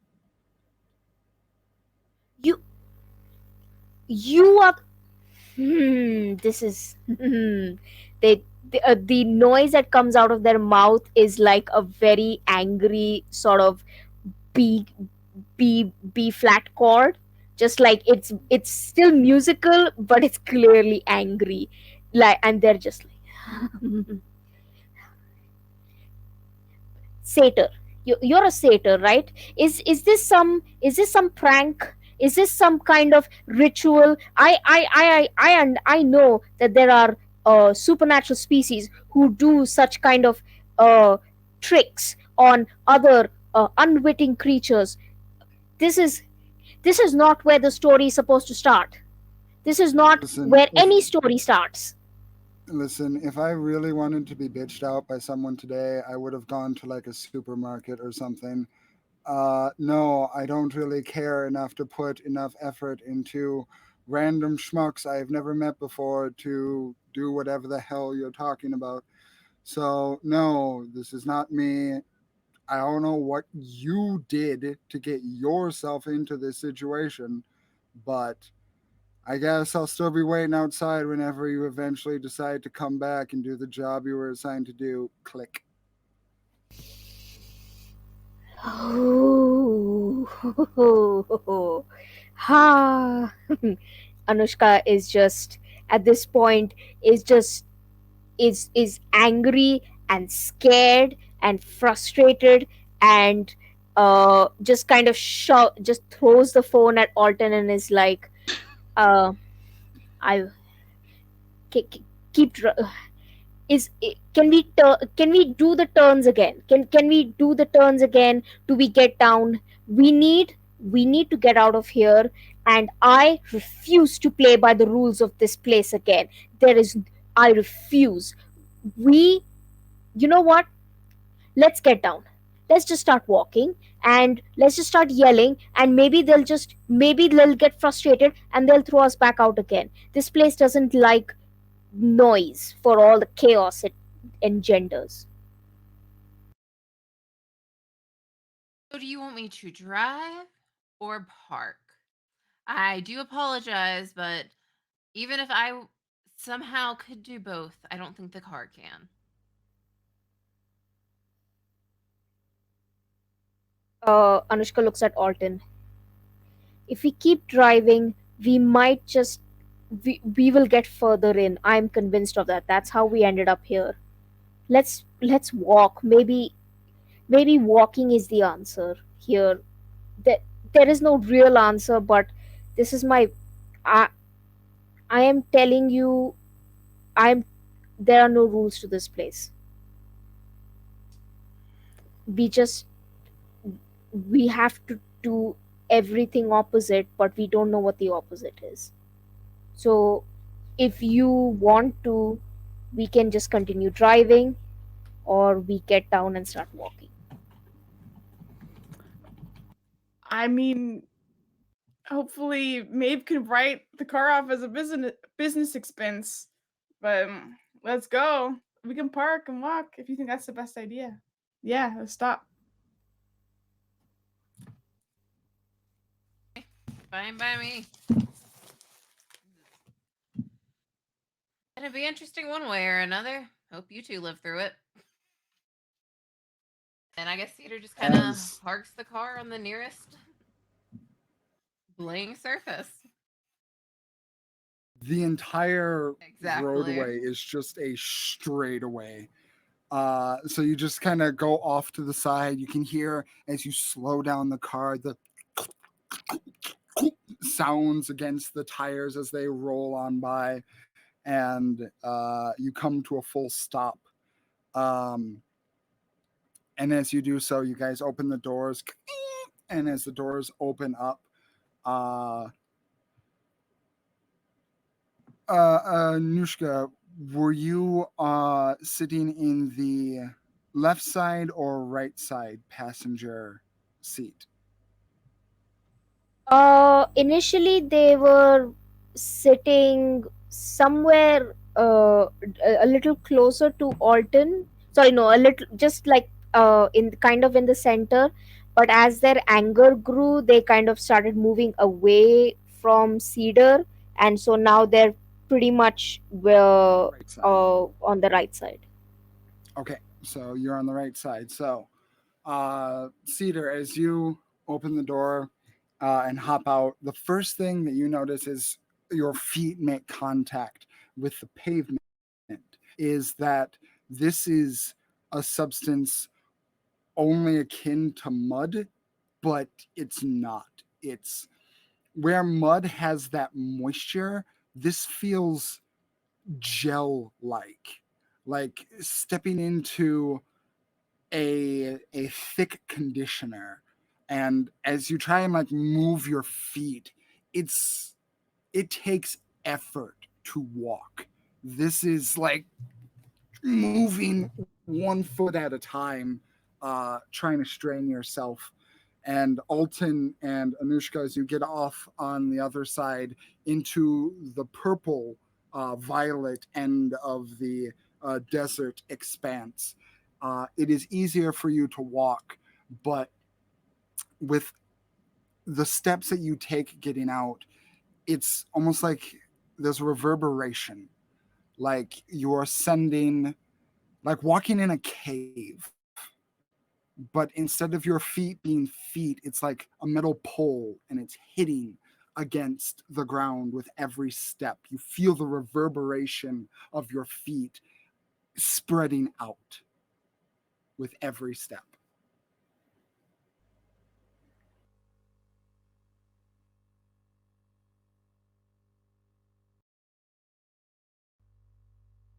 Um, Floor is yours. Are you two still confident about walking? Uh, Anushka kind of is just uh is kind of just is going to like swallow, and is going to try and reach down to touch the ground, just because they this was akin to their home for a very long time, and they're trying, despite knowing that this place never has made any sense and it's one of the reasons they left, they're still trying to gain some kind of meaning, some kind of sense out of it. So they're going to reach down and try and touch the ground and kind of just feel what is so difficult, and what should they expect, and hence and what the others should expect. Okay, as you reach down and touch the ground, your fingers make a same kind of reverberation sound and sensation across the ground. It feels like touching marble. It's a hard surface, but it's smooth, unnaturally so. It it despite you being able to walk on it, it feels like putting your hand on it is like putting your hand on a soapy counter surface. It feels like it would just slip right off if you were to put too much pressure at an angle. You do so, and Cedar, as you come around to the other side of the car, you all three hear a voice again.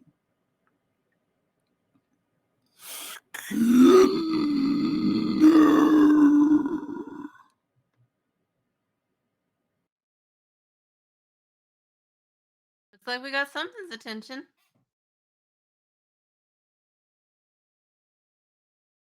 Alton looks around and tries to see where it's coming from, and sees nothing. Come on, let's head in a direction. Let's let's walk towards the mountains, or Does anyone else have a better idea? Let's just get out of here. Alton, can you give me a muse or shibboleth polemic of your choice? Let's go. That's an 11 shibboleth. 11, monumental success. So, Alton, you hear that voice again, and it registers inside of your body, shaking your spine. And in this moment of fear, your brain is sharp enough to remember something, anything. And one thing that you know about a paralapse is that as it is a melding over of either the paracosm or Persudba into the shared world, it is usually accompanied by a Yl'fe, a creature that is a combination of an abstract and a fae in the shared world, because reality could not comprehend these two beings in this specific space. That voice is not something of illusion. It's not something of a trick. It's not something of a ploy. It is something of danger. It is something of immediate and pressing danger.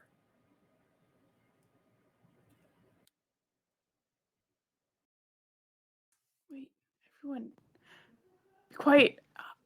I've remembered something.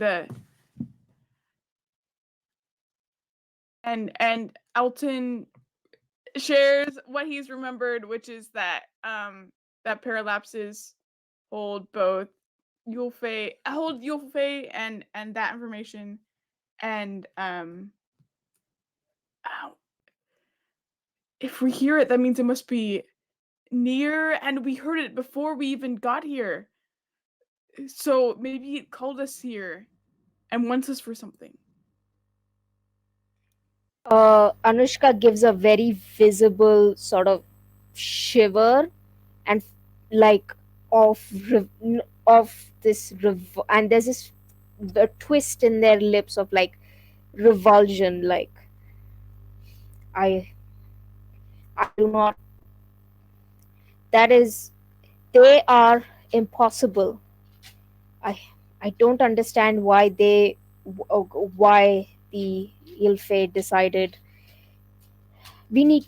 I don't want to hear anything of what the Yl'fe says. We need to leave them behind. They are.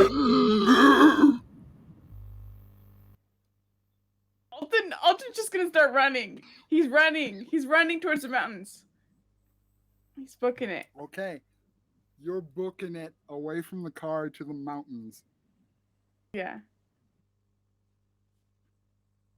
Anushka is going to run behind, and is kind of just is and it's just silent, it's just running, and like is just terrified, is just straight up terrified now.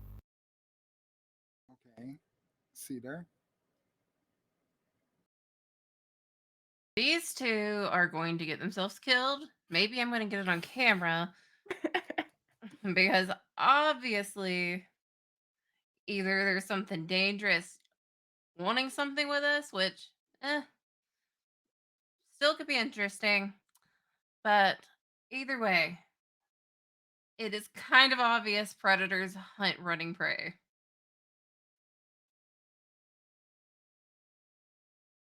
So I guess they'll kind of follow along just to see what kind of happens, but definitely not at a run.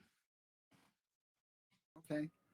Um, Alton and Anushka, as you're the ones that are booking it towards the mountains, you're looking over there, trying to get away from this voice, this ever present sound, this crackling noise in your ears and in your heads. As you run faster and faster, you're focusing on the mountains in the distance. And as you do so, your vision seems to lack the periphery and the focus around you in the area as you run. And then, Cedar, you notice Alton and Anushka pass you. And then they pass you again. And then they pass you again. Cedar's gonna pull out their camera on their their cell phone and kind of just turn on the camera and hit record. Well, they're going to see how long it takes for them to realize what's going on.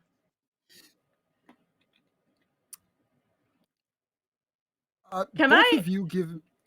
Yeah, I was gonna say, can I roll something to see how long it takes me? But it sounds like you're maybe about to do that. Yeah, both Anushka and Alton, give me an Ashul, please, Nick.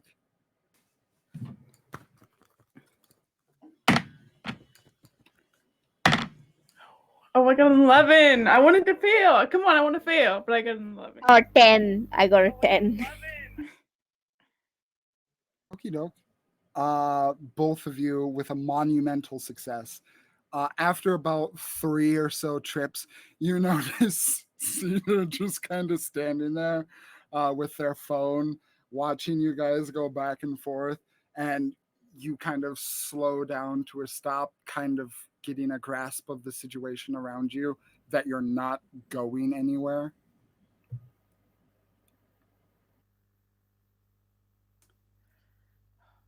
Okay, it looks like we're stuck. If I know anything about stories, all right, because I've read a lot, it's that you have your introduction, you get the build up, and then you got a climax, and you got to fight some big bad guy.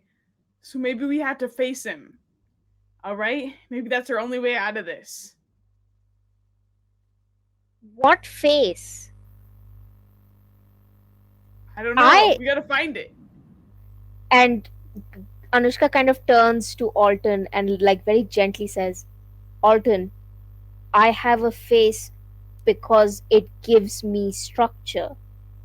If I don't want a face, I don't have a face.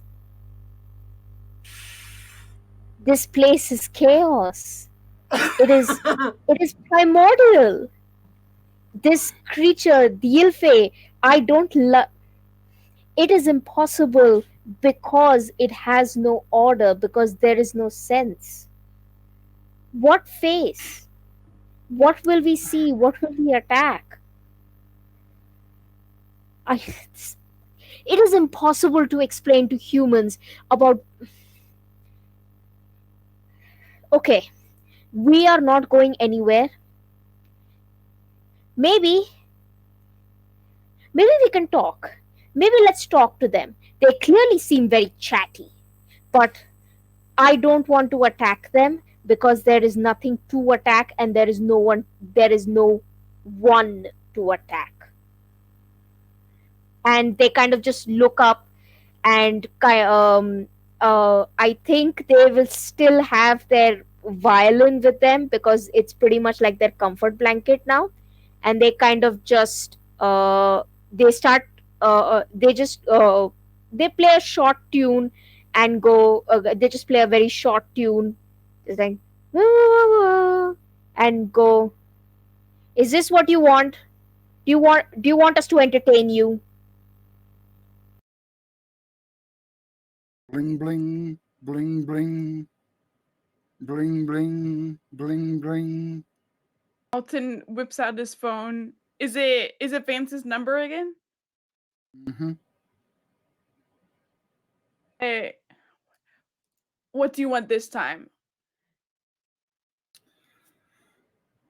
Well, it's been like an hour and a half since I called last, and I'm still sitting out here waiting. So, like, can I go back to playing my games, or am I still like waiting for you guys, or what's happening? We told you you're in that we're in a parallax, and you expect us to be out already? Do you have some secret knowledge about how to get out? Is that why you expect us to be out already? You want to be in there? Is that why you're still in there? Are you just No. No. then leave?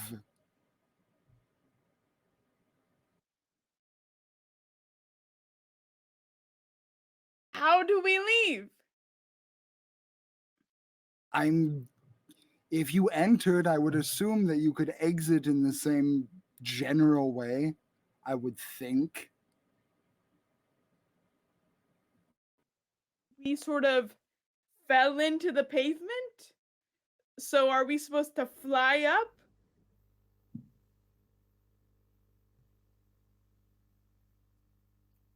I listen, I don't even know who you are. Do you have any fae with you or any fairies specifically? We got an elf, a human, and an abstract. That's where we're at. Okay. Um so I'm assuming that you're calling from your vehicle. So have you tried turning it around and maybe going back? Well, we got out for a bit and we You ran got out around. of your vehicle in a parallax? We should get back. We should go back. Why are you walking in a parallax? Um, we thought. Okay, everyone, let's get back in the car. Let's get back in the car. Is that what you're really? I am starting to dislike satyrs, and just kind of Anushka like kind of goes back, just annoyed at everything right now and frustrated.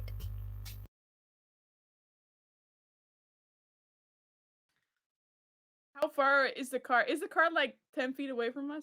Because we didn't get Yeah, anywhere, pretty or much. I mean, yeah, Cedar's kind of the closest one as you guys kind of stopped after and she's like or they're like about 7 or so feet away from the vehicle.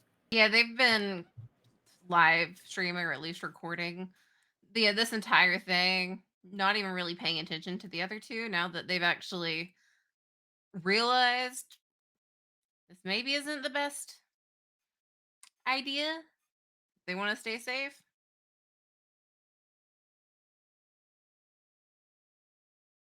Yeah, guys, so our two brave, illustrious adventurers here have finally decided to stop running on repeat, and it looks like we are getting back in the car instead of braving the road of the dark parallel universe. They are blaming me for getting us in.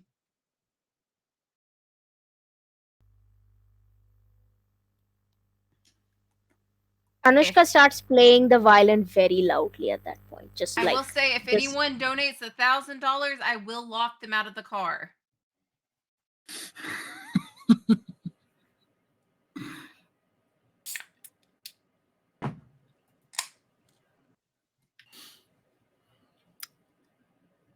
You know what, Cedar? Can you give me a muse polemic? Sure. Do I get a +1 because I'm technically using modern technology? Yes. Yay. Not that I need that, but that'll be a 13. What did you roll? 5 and a 6. I have a +1 to muse when Oh. using modern technology, and then I have a +1 to muse anyways.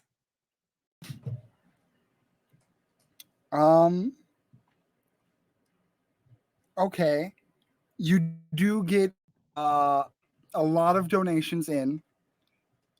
There's not a singular person that donates 1,000, but you get a hefty amount in from that as people are trying to, but there also seems to be a little bit of interference with the stream that you're running.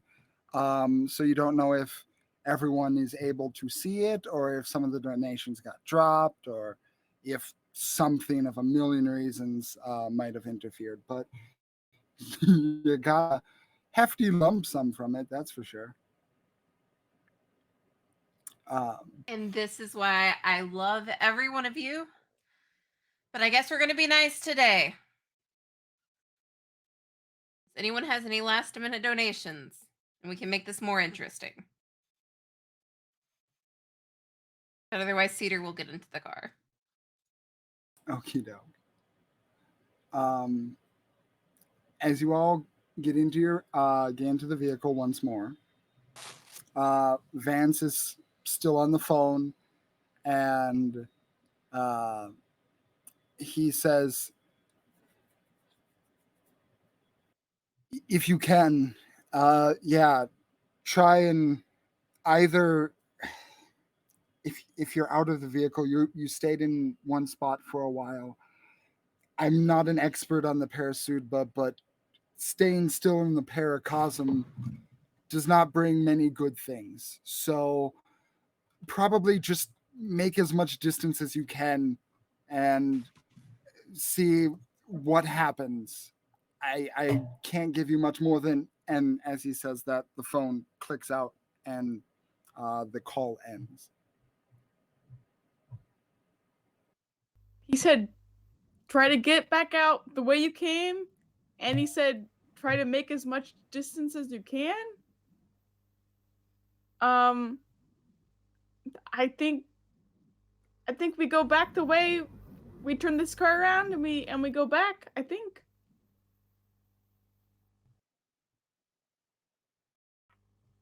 If I hate, this is why I don't like these places. Not there's no one rule. Fine, let's just please do it. Let's just get out of here fast. We time's running out. I mean, unless you two want another fun little field trip like that, let's motor. And they're just going to pull a super sharp U-turn and just kind of gun it. Okay. Is it the most fun they're getting out of this? Then Give me another muse polemic, Cedar. And since you are using a vehicle, this would add the +1.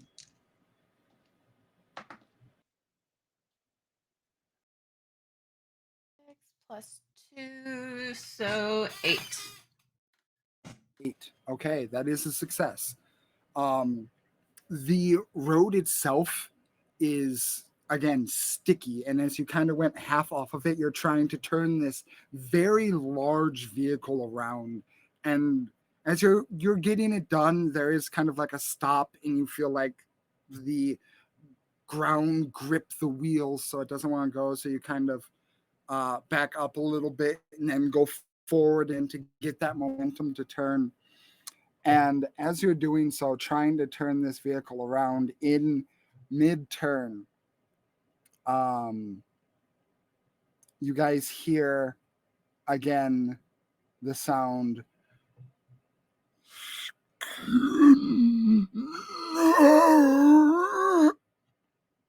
And about 20 feet down the roadway, where the car was pointed before, you see a slender form, very thin, with long, what one could consider humanoid limbs, but very large and bony hands, way bigger than the size of the body that they belong to. And you also notice that accompanying those hands and feet are long toes and fingers, gnarled and twisted, almost like they're spinning in their construction. On top of that, the fingernails and toenails are these gnarled yellow claws that are bent inwards, almost against the underside of the skin itself. The stomach area, the abdomen, what you could consider an abdomen, is bloated and thick, and it kind of moves in this ungodly way as it sits in the place that it's at, almost looking at you in this delight. As your eyes finally move up to its head and you see a face.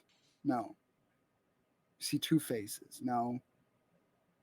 You see more. As atop a head, or many other heads, it looks like an elf. And then maybe beneath that elf is a human. The skin masks of people across the head of this creature, numerous in the layers as you see their horrified expressions, dead, skinned on this creature as it looks through you with its beady yellow eyes piercing through all the masks.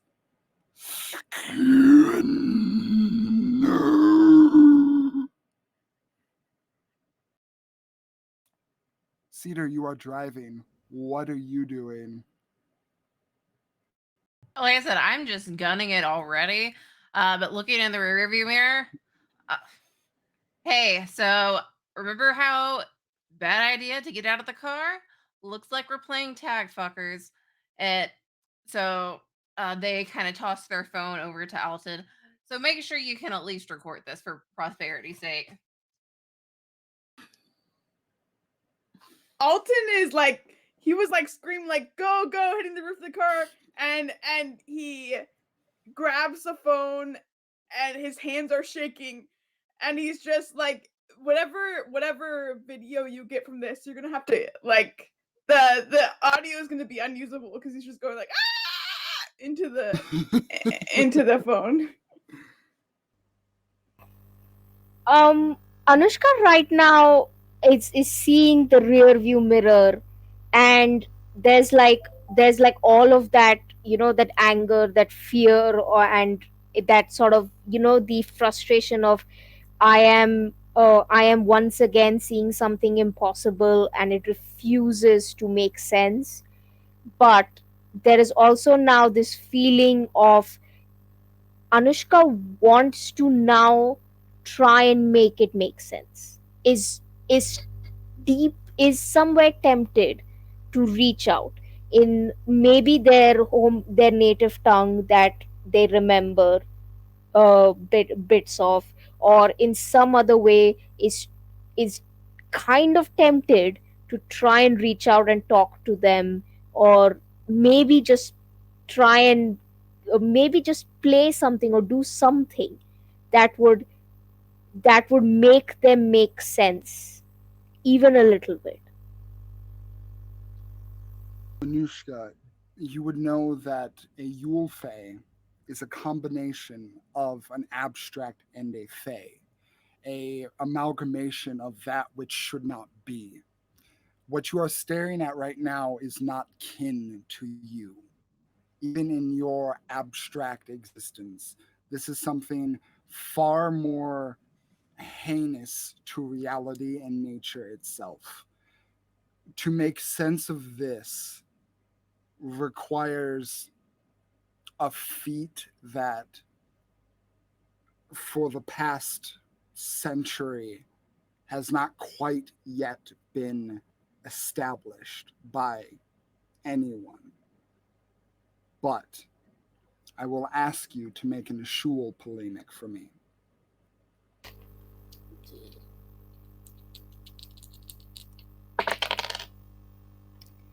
5 plus 2, that would be a 7. Let's do 7. That is a success. The creature is not one that fits into a nice category or a nice box. But in terms of constructing some sort of label, or perhaps just something that a designation of any sort, you could label this as something that is commonly heard in the shared world, one thing that was coined by humans, one label that could fit this creature, and that is murderer.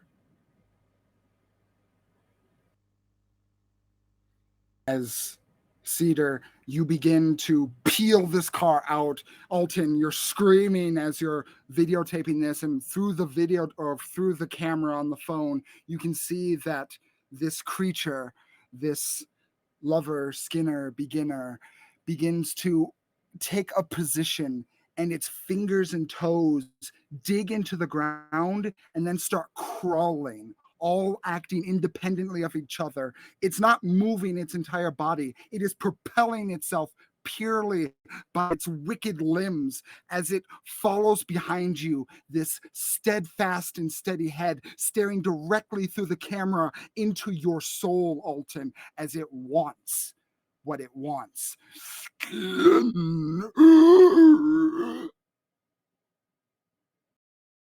As it follows you, and it's keeping up with the vehicle as Cedar, you extend the acceleration faster and faster.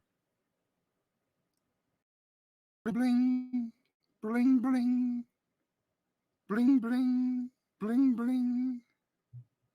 Alton is pulls up the phone, hits call on, and it just and that's all his intro is to the phone call. You yell into the phone, and Alton, I think in your panic, your fingers are kind of like moving across the phone in a bit of a frantic way, and your thumb presses the speaker button. And as it does so, you all can hear from the phone, I didn't want to be alone. The feeling of void and emptiness. This is something that I cannot experience myself. And I refuse to experience. And you guys hear a bump on the phone, but more importantly, you hear a bump from the back of the car. It is not something I will go down with myself. And you hear another bump from the phone and the back of the car. You will not leave me here. Boom, boom, boom. And the sound from the back of the car gets louder as the phone cuts out again. And from the back, the trunk opens up.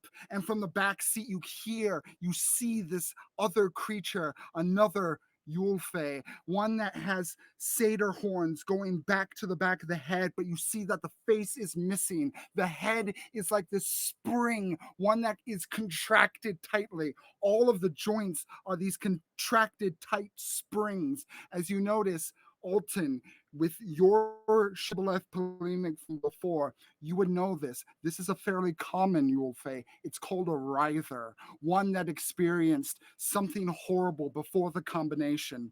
And you see the face of Vance, no writher, as it looks at you, faceless, skinless, and eyes filled with malice. I need everyone to roll me an opportunist roll. Oh boy. Okay. So that's 2d6 and what else? Oh boy. That would be either your sinew or polemic, whichever one is higher. Or your sinew or shul. Jesus.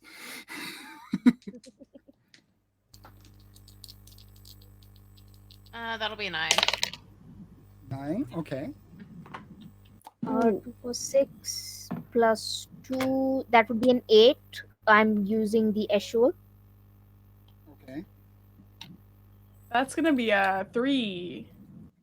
Oh no. Okay. Okay. So the order will go as such: Cedar, Ryther, Anushka, and Alton. Cedar, you are the first to react in this moment. As you are driving the vehicle, you can see in the rearview mirror this creature, this faceless creature with tightly coiled limbs and ligaments that now looks at you all with malice, with hatred. And it's trying to climb over the seat and get to you. What do you want to do to either stop this creature, hurt this creature, or whatever in this moment? Is it all the way in the vehicle yet? It was in the trunk of the vehicle, Mm-hmm. so it is inside trying to climb over the back seat. If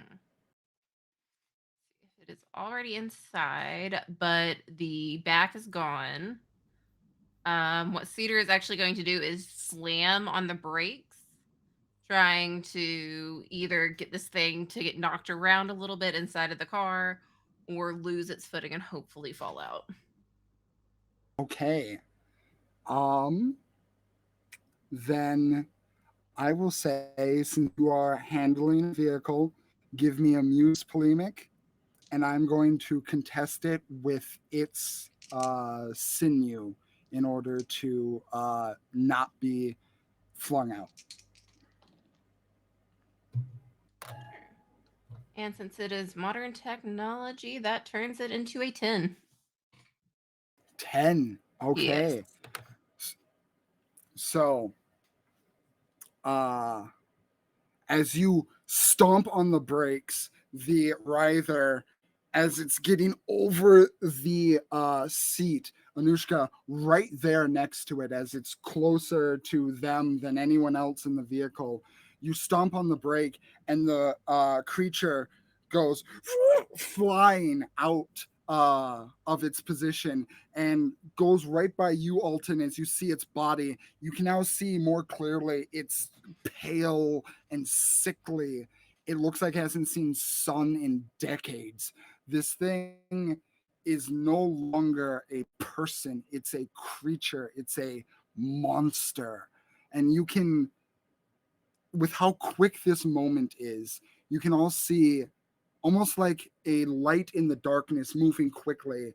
The light from its eyes trail off as it flies by you and burst through the front windshield, going through. You see that its body, the coils around its ankles, catch barely on a bit of broken glass and is now like dangling by its leg outside of the passenger side, outside the passenger side of the vehicle. Alton, its foot, gnarled and messy, is right by your head, but it is mostly out of the vehicle on the other side, trying to find a way to get back in. Let's see. So I have Spotlight Hog, which lets me have an extra moment in an engagement. Mm-hmm. I am immediately switching from brake to gas. Okie doke. You switch to brake to gas. I will allow your last roll to carry over, and you floor it again. You guys, in this moment of panic, the glass shards coming at you, and you kind of look around, and through the broken open trunk, you see Lover Skinner Beginner right at the edge of the trunk, leaning its head in like a predator just before the car zooms off, leaving it behind momentarily as it continues its pursuit of you. Ryther, on the other hand, is just dangling outside like a flag flapping in the wind of a truck. It is going to try and get itself back in the vehicle.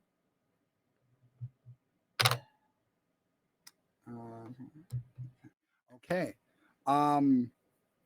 You see this creature is going up to one of the windows in the back seat.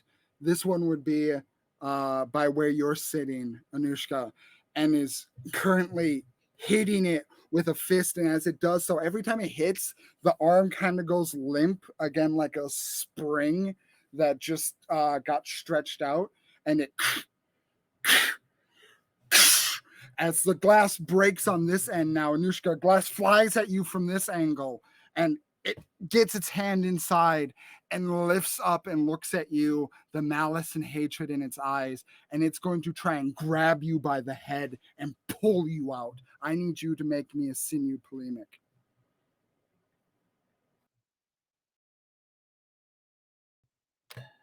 Ah, wish me luck. Come on, shiny dice.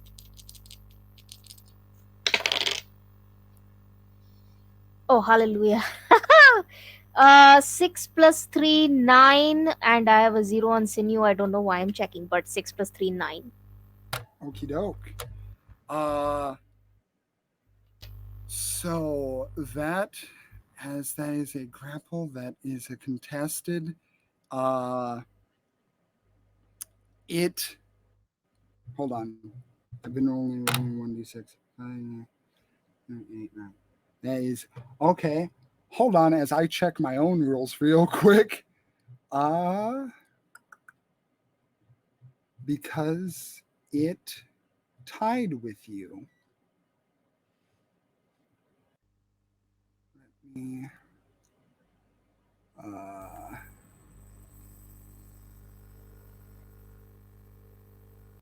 damage. I don't think I have a rule for that. So this is a good test for that.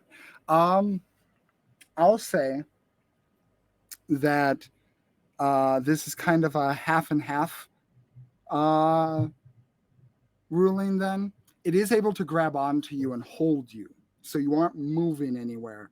But you aren't being pulled out either, as you're able to create enough force pulling back so it's not dragging you out into the road with it. But you are held tightly in that position, Anushka. Okay. Uh, Anushka just is trying is frozen.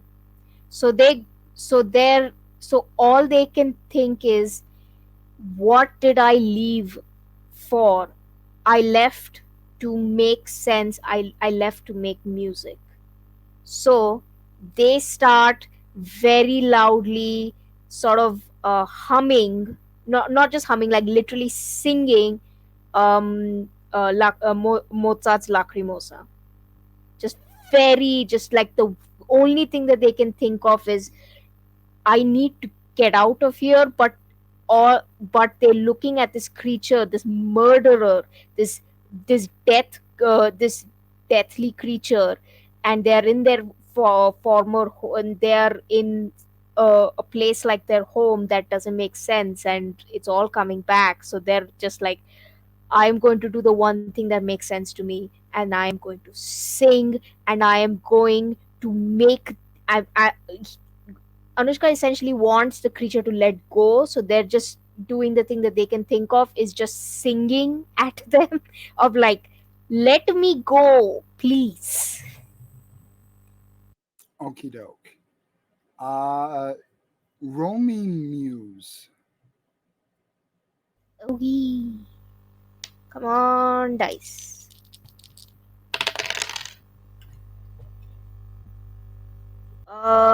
Six plus seven, that plus 2, that's a 9. Okay, 9. Okay. Uh, Okie doke. As you begin singing and belting out this uh, panicked yet trained melody, uh, the creature, you can see the kind of tensing in its face as the loud, high pitched noises. You can see uh, lacking the face, the skin on the face. It also lacks the ears, so it tries to like block the holes that sound would come in, but it's not quite able to. And you can see it recoiling a bit, but it's not letting go. I will say that that will at least count as a distract. So I will uh, just so I have that clear right here. Um, Give me Just roll 2d6 for me, Anushka.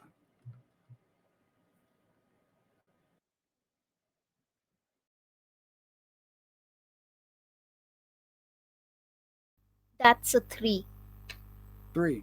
So the next time it tries to roll to hit, it's going to remove 3 from whatever it rolls. Okay. Okay. So that is Anushka's turn. We go to Alton.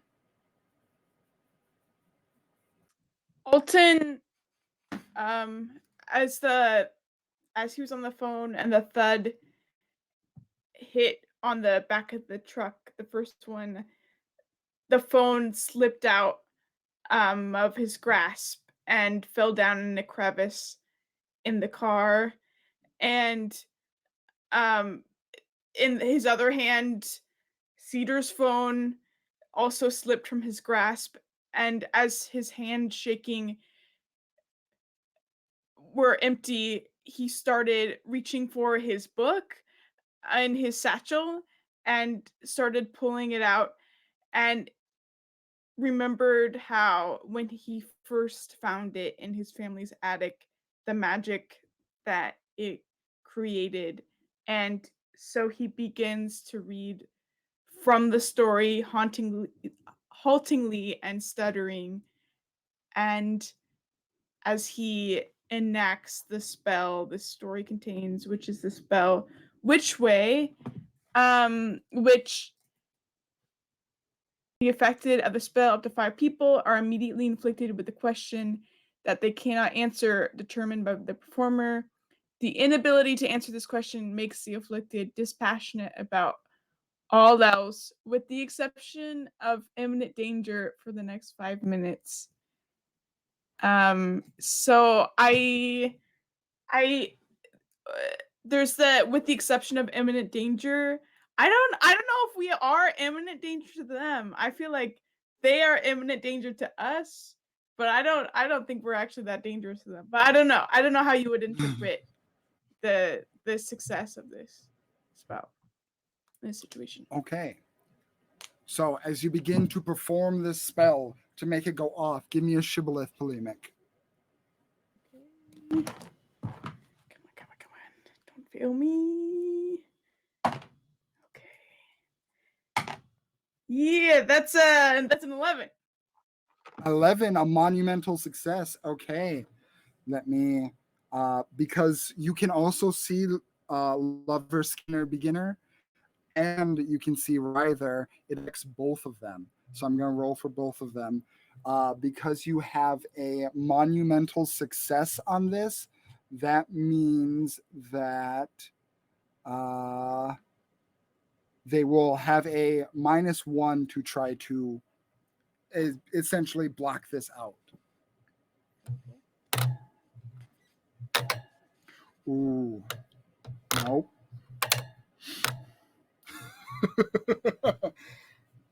One, 2 on the first one, and then 2, 3 on the second one. They both fail. What is the question that they are posed? Inspired by his phone call with Vance, the question is, how have they caused their own loneliness?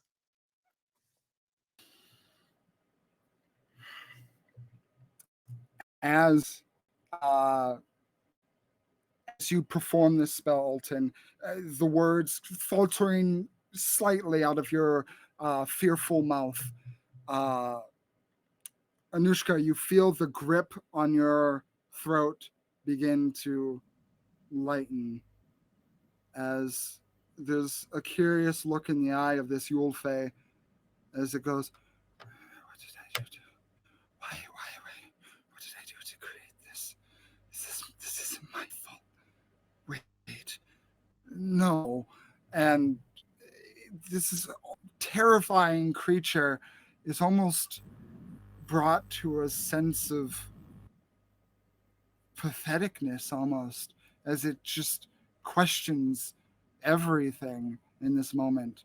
And you see In the back, out of the torn out trunk, Lover Skinner Beginner begin to slow down the pursuit, its glowing yellow eyes slowly disappearing into the vacant blackness and darkness of the area around you. Ryther is still Uh, hanging on to the vehicle, but it is not doing anything.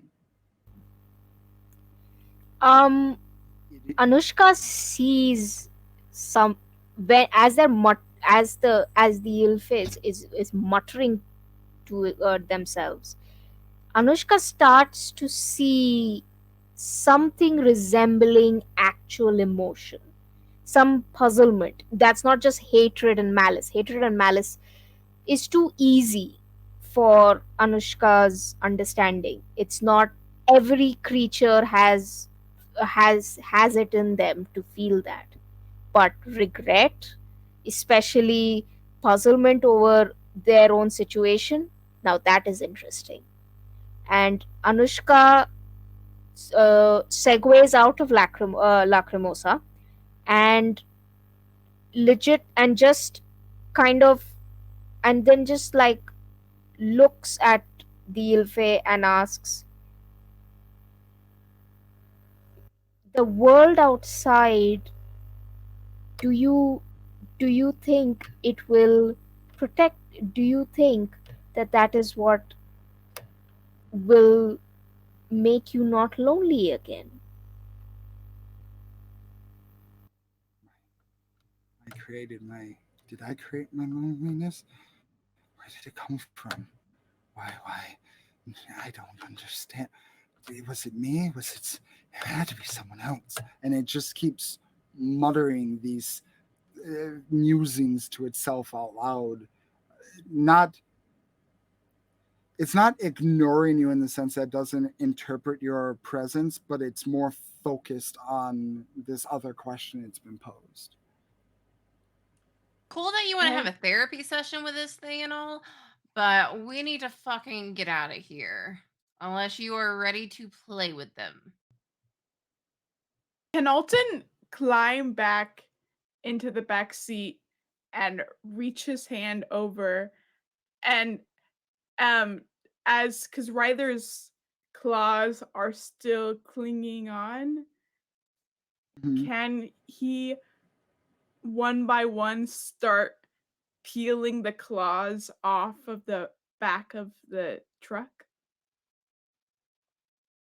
Are you doing this? Uh, are you doing this quickly and trying to get it done fast? Or are you trying to do this without being noticed? I think because Alton's used the spell before and knows there's a time limit, but also knows that the creature's going to be distracted, but knows it's only for a time limit. So I think he's just going to carefully to not disturb it, but try to like efficiently and carefully pull them up. Okay. What I'm going to do is because technically that would constitute an immediate danger. Um, I am going to allow you to roll a sinew polemic to try and carefully do this without the creature noticing. It's going to roll a muse. However, because it is under the effect of the magic, it is not going to have any modifiers. It is going to be a straight roll.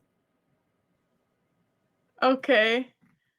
Okay. Well, I have 0 on my sinew, so it's Um, just It's an fate. even roll. would I be able to technically help out by distracting this thing by kind of tossing the car and not really like bucking it, but making a lot of like really sharp, quick little turns, trying not to a help dislodge it, but also to like make it sure its focus is not on Alton. Could I do Okay. this? Could I do similar, but like, either by talking or by like, distracting them with uh, singing again or something else? Okay. I will say that because you did distract them last time, Anushka, so I'm going to have that carry over. Uh, if you are going to Cedar, also do distract, roll me 2d6, tell me the total. Okay. 8. That's 8. without any modifiers. Okay. Okay. So what I'm going to say, so 11, 9 if then I half. get my modern technology benefit. Okay. So what I'm going to say, Alton, is that Ryther's not going to roll. This roll's going to be on you. But because of the distract, I'm going to give a +3 modifier on this.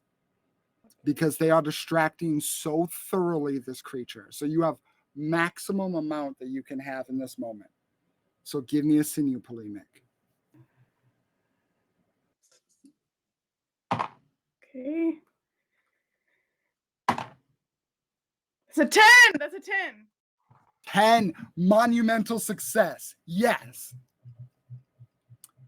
Finger by finger, each one comes off as Cedar, you're kind of bringing the car around and it's asking questions to itself, unable to really piece together the situation around it. Anushka, the sound of your song also burring in its ears, making the sound of its fingers being plucked off the glass, completely ignored. As the last finger comes off, the last claw is unimpaled from the vehicle and it falls to the ground. You see it drag across the pavement, the hard marble that was so soft before, now creating a lot of pain to this creature as it cries out in agony and pain. The spell does stop because it is in immediate danger. However, due to the weight and the speed in which it's being dragged, the glass that was holding its foot in place in the front breaks off, and Ryther fumbles and falls out of the vehicle. Now, in your rearview mirror, injured and writhing. And at the moment, it appears that there's no threat in Cedar in front of you. You finally see a turn. Do you go left or right? Right.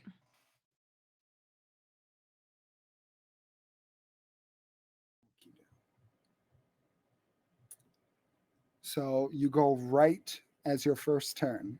Mm-hmm. Okay. As you go right, you are greeted with a new view. The mountainscape seems to be getting closer, but as it does so, and you feel like we're finally getting somewhere, we're finally getting somewhere, we're finally moving, that sense of falling once more takes over, and you guys feel yourselves get lifted out of the chairs once more. The seatbelts, or if you are wearing seatbelts, holding you in. If you're not, you're holding on to something in the nearby area, and then the falling again as you find yourselves going down a straight path, and directly in your line of sight, Lover Skinner Beginner sits there smiling with the masks as you have been brought back to the spot you were before. Left or left. Well, I'm first. I'm gonna ram this thing because I don't. Okay. It's in the middle of the road, so. Okay, you're going to Unless- ram this thing. Okay. Rule book, don't fail me now.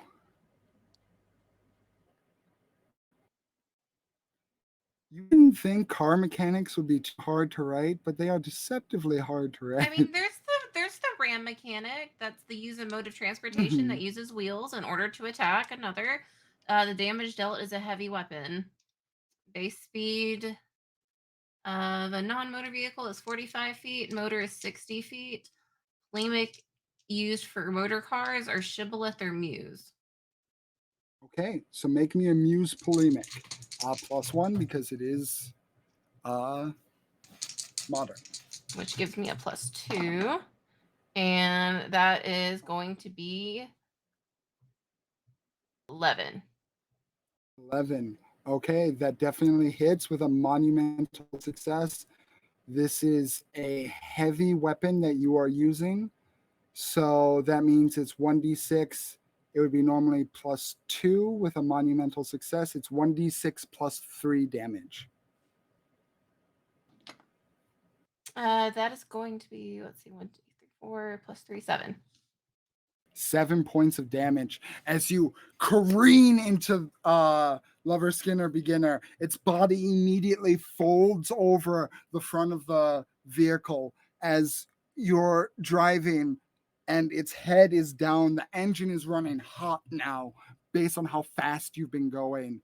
And the creature, you hear breaking of bones as it makes contact, but it is still on the vehicle. And its head looks up.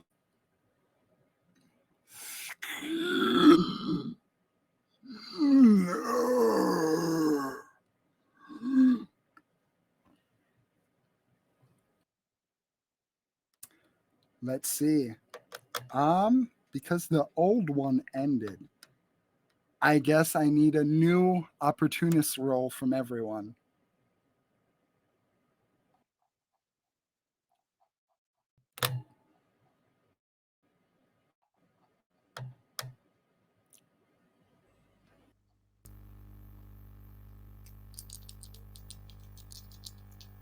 Tell me what you got when you get it. 7. 10. 7, Uh, 10. I got an 8 on the dice. Nothing to add, right? I keep forgetting. It's sinew or shul based on your choice. Oh, yeah. Yeah, no, either is true. So, yeah, 8. 8. Okay. So, Cedar, did you get 7? I got a 10. 10. Alton, you got 7. I got a 7. Okay, so it's going Cedar, Anushka, and Alton, and then Lover Skinner Beginner because it rolled like crap. So, Cedar, you are once again at the top of the order. What are you doing? You're going straight in the same direction that you were when you first entered here. Mm-hmm. So again, pulling brake hard, because if it's just kind of folded over the front, hoping to just dislodge it before immediately gunning it again with the, because this is a new moment. I'm sorry, a new engagement. Mhm. So I think I still have Spotlight Hog. So just immediately break and then gun it. Okay. And so you're braking and then still going in that same direction. Uh, until I see the turn, yeah. Okie doke. Give me, before you do this roll, give me a shibboleth polemic. I have a -1 on that, guys.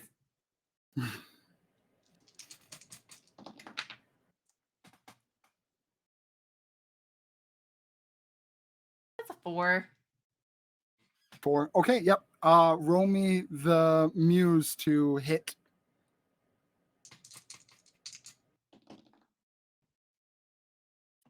9. 9. Okay. That is 1d6 plus 2 damage. That is a 6. So 8. Oof. 8. Okay. Okay. Yeah, this creature is a hardy creature, but running it over with with a car a couple of times will definitely take some of the wind out of it. Uh, as you run over the creature and make some distance. Even with that, the creature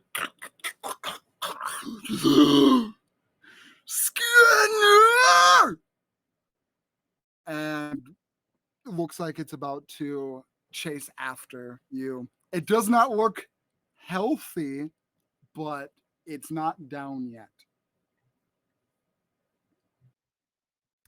That is your go. I believe Anushka. Okay. Anushka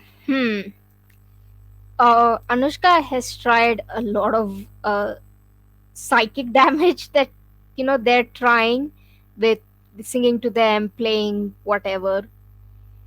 If they reach into their musical case, because their musical case is magic and gives them whatever instrument that is needed at this moment. Right now, they are looking for something bassy, something heavy and bassy, and out something that they can both swing with and can play enough to like start getting them to again start troubling them essentially, but also something that they can use to hit. So Anushka is going to reach in and is going to take out a bass guitar and is going to just a bass guitar, speakers that somehow are connected to something within her within the bag. We don't ask questions. Anushka is embracing the madness of this place. Fine. And Anushka just and just yells to Alton, "Cover your ears!"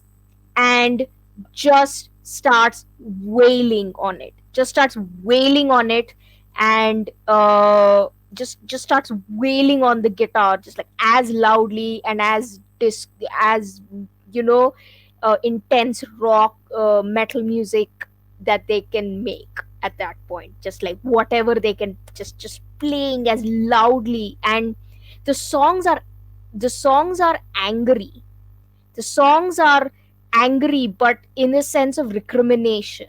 Like, this is your fault. You did this. You are a murderer. So, like, that's the kind of songs of, guilt and recrimination, and that comes out within the song that they're playing. Okay. Give me a shibboleth polemic.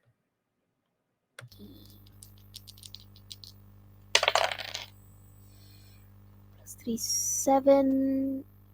7 plus 1, 8. Okay. Roll me 1d6. 6. 6. Okay.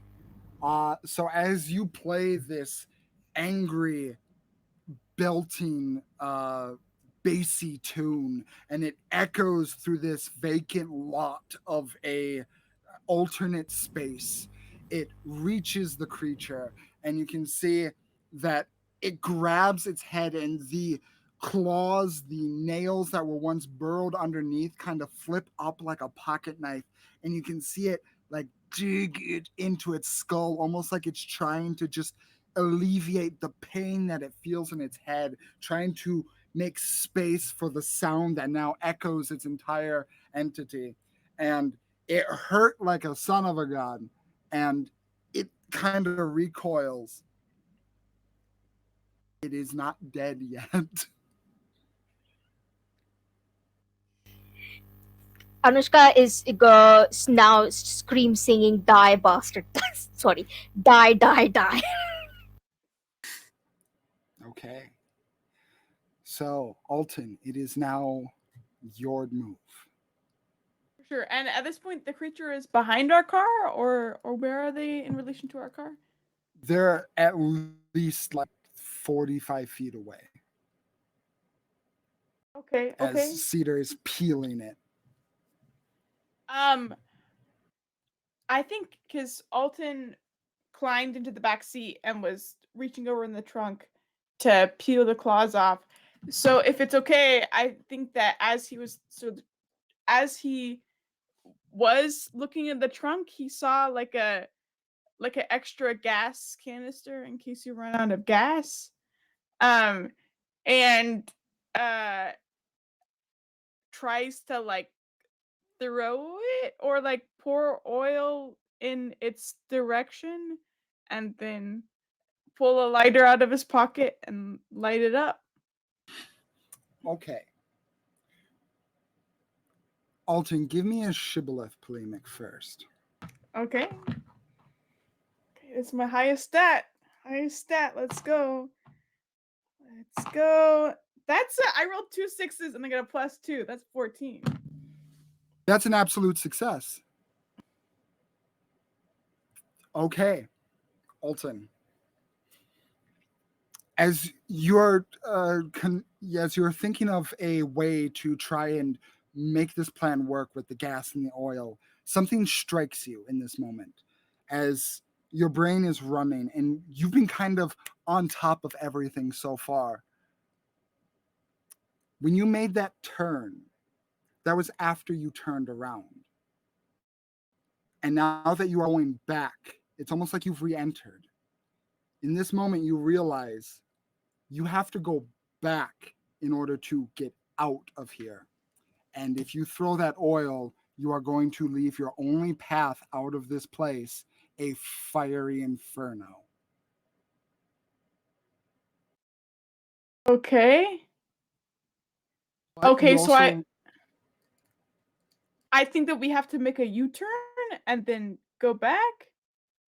yes, because you basically restarted and respawned where you first came in to this place. With an absolute success, I would think Alton would be able to piece together that essentially to get out of this place, you have to reverse what you did to get into this place, which is why the first turn was wrong, because the first turn you made to get here was a right. So the first turn you have to take to get out is a left. Okay, okay. So we have to make a U-turn and then make a left, right? Yes. Okay. I think Alton is screaming at this point, so I don't know if Cedar should trust him.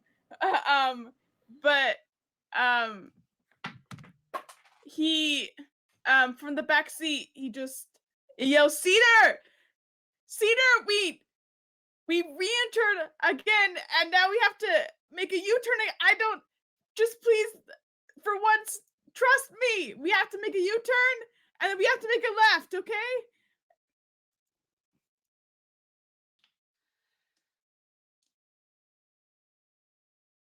I mean, if you're sure, just start throwing directions out. Okay, U-turn now. So yeah, U-turn. When we make a Okay. U-turn, is that another opportunity to ram the creature again? Well, here's the thing. Your turn is over, Alton. It is now Lover Skinner Beginners. As you see Anushka and Alton, you see again, it takes its position and only does it move using its fingers and toes, bringing it forward, kind of like a plow on a farm, only moving with the teeth on it. It's just crawling towards you. Now, the face of once was this kind of perverse desire, this want, this sadistically, is now contorted into this morose and mixture of melancholic and rage. It's hard to tell over the torn and screaming faces that it uses as its masks, but it chases after you. It does not have enough movement to catch up to you, however. And this would be the moment that Cedar, you would turn the car around. I will say that turning the car around, because it is like right on your heels, so you wouldn't be able to ram it. Or if you wanted to ram it, you could ram it, but you would lose momentum to get away from it. So you can stay closer and hit it, or make space and get away. If it's that close, if I'm making a U-turn, would it clip it at least? If I'm not trying to hurt it, but just kind of get it out of the way, possibly into like the sticky side of the road? I will say if you still want to clip it, and still make the distance away from it, roll roll just a 2d6, add nothing to it. 9. 9. 5 and a Okay. 4. Roll me a 1d6. 5. Okay. You clip this creature. It as a little bit of like some of the shard of metal that the trunk broke off of kind of cuts into it as you turn around, and it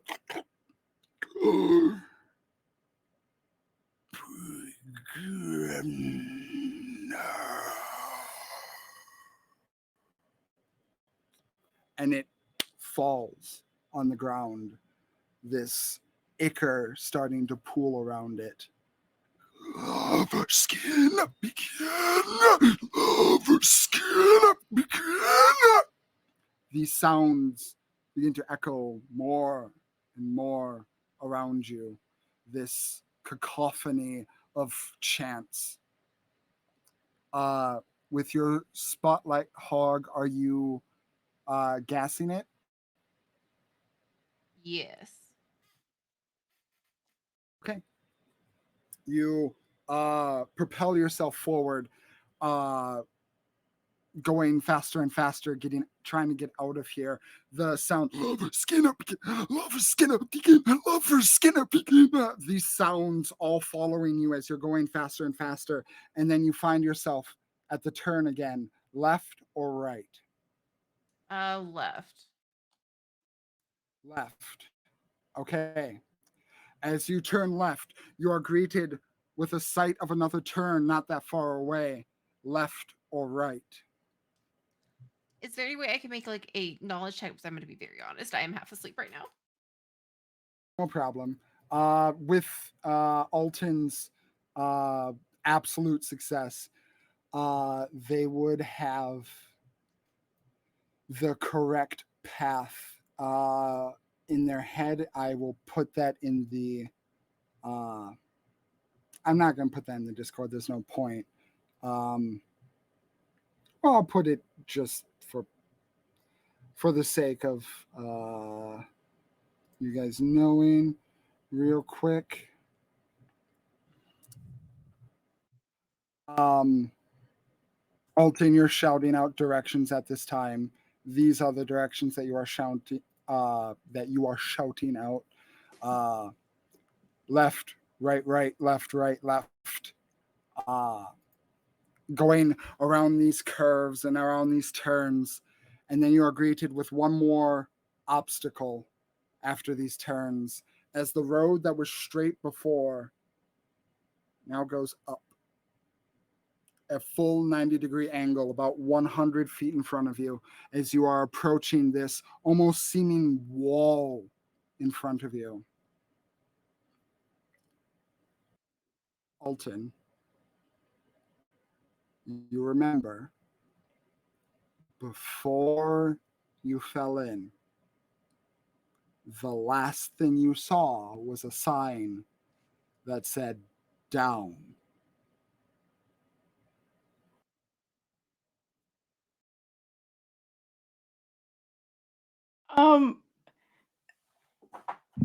The last thing we saw was a sign that said down. I guess Alton's gonna pull out a scrap of paper. As the turns are going, he pulled out a scrap of paper. He like writes the word up on it, and then right as they get to like the final turn and they're like heading into the wall, Alton like reaches out and just like shoves it in front of Cedar's face.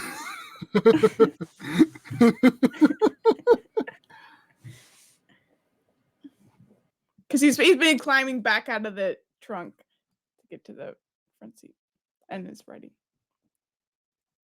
Okay.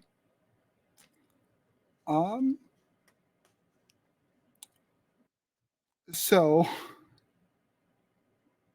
you have a sign that says up with you, Cedar. I mean, I was just still gonna just keep hitting like the road. Either the car is going to go up the road, or it's not. And at that point, I don't think we have to worry anymore. Yeah, we're dead or we're not. Who knows? Exactly. Okay. Um, as you rocket towards this upward incline, uh, you can feel like the speed of the car catching up as lover's gonna begin keeps increasing in sound, and it almost feels like you can hear just outside the car. You can almost feel poking and pressing at your skin these fingers, much like the fingers and toes that you saw before, just right on the back of your neck, too afraid to look back, because if you do, you don't know what's right behind you. And as you are going faster, Cedar, it's almost like the speed of the car is moving faster than your body, and you feel yourself pulling back on the steering wheel just ever so slightly. And as you do so, the car in the front starts to lift up and up a bit more, much like a rocket ship about to take off. And as you do so, the car, like going up a ramp, uh, is airborne for like 3 seconds and hits on the 90-degree wall and begins to go up farther. Because the trunk is blown out, Alton and Anushka, give me a sinew polemic to stay in the car Oh as you are not no. strapped in. Always wear fucking seatbelts, y'all.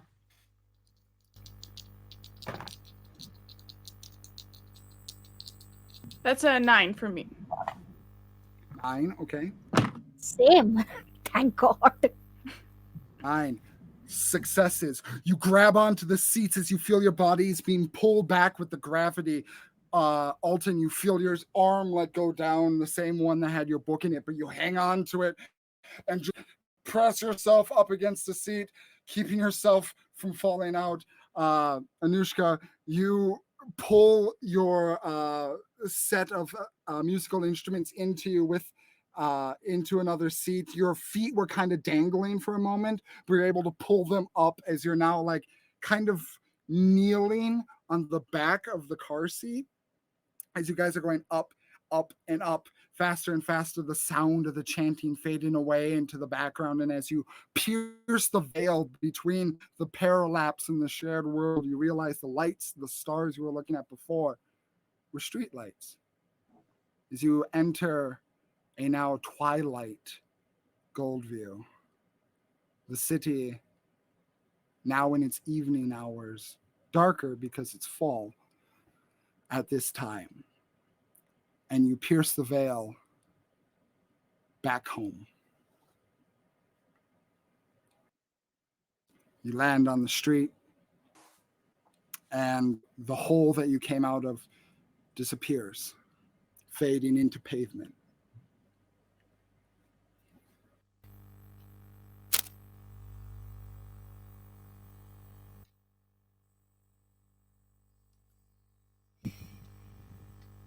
I don't know about you guys, but I have shit to do. Do we still need to go do this job?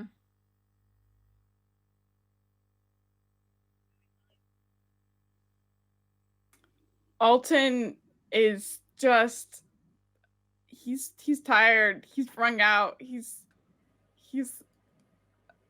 relieved, and he just takes a moment to register what you said and try to muster up a response. He's like, I don't think that building exists.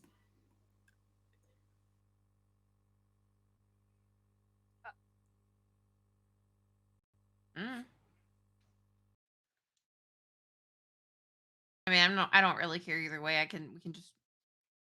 Anushka gets is listening to this conversation and has absorbed this as well, that this that going back, or that the terror of that creature, of that impossible creature, of nonsense and chaos, again being the story, being the composition that they were going to, that they have now essentially written for this publishing company. They they scream out into, like, into the empty air, get out, hop out of the car, where, like, really taking a second to be to, like, really appreciate the tar and the stone under their feet, and takes their bass guitar and starts smashing it against the back of the car, just Oh, smashing it, just screaming, just like, just like, I didn't want to go back. This is not this I didn't want this. This is not the story I want to tell. There is no story to tell here. And just screaming, just like hitting the car with the guitar, just smashing it to pieces. yeah. Yeah, right in the middle of the city here, you are smashing the guitar against the broken open side of this SUV, uh, completely rupturing this thing to pieces as nearby vehicles kind of stop and there are pedestrians around in this area as they kind of look on and just freeze and stare at this scene in front of them. And then the screams hit them, and they just, a lot of them start backing up and backing off and getting out of this area.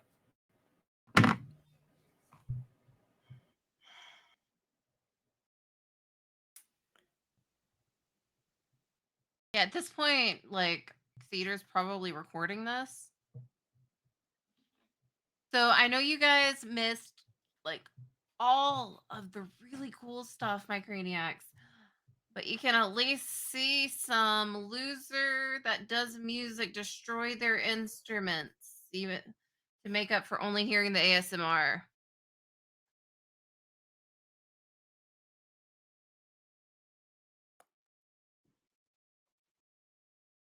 Alton just shakes his head and is like, I didn't know. I didn't know stories were like that.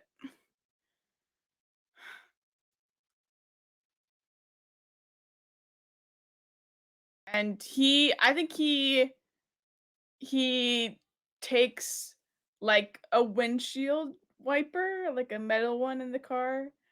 Um and he's just gonna like smash a window. Um uh yeah, because like she Maeve tricked us and tricked Anusha to going back, and and she can take some property damage.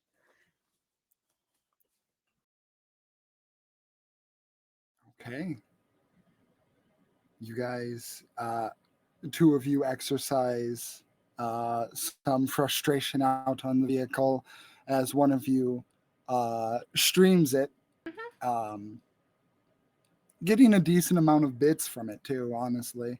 Um, the chat is going kind of nuts at this moment, going, lol, random, this is hilarious. What is happening? Uh, but after a few minutes of calming down, what, with the nails still in your neck and the papers still forming, what are you guys doing?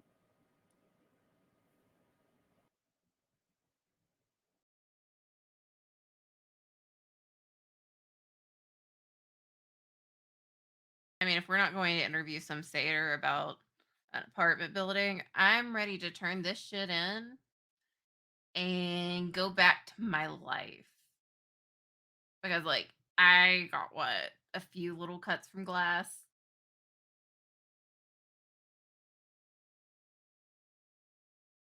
Yeah, I think Alton's gonna head back to Maeve to get it taken out. Anushka? Uh, Anushka has exercised the anger, like they don't know what the composition that is forming is going to be, but and they're still angry about being tricked like that and about having to go back and relive all that mess.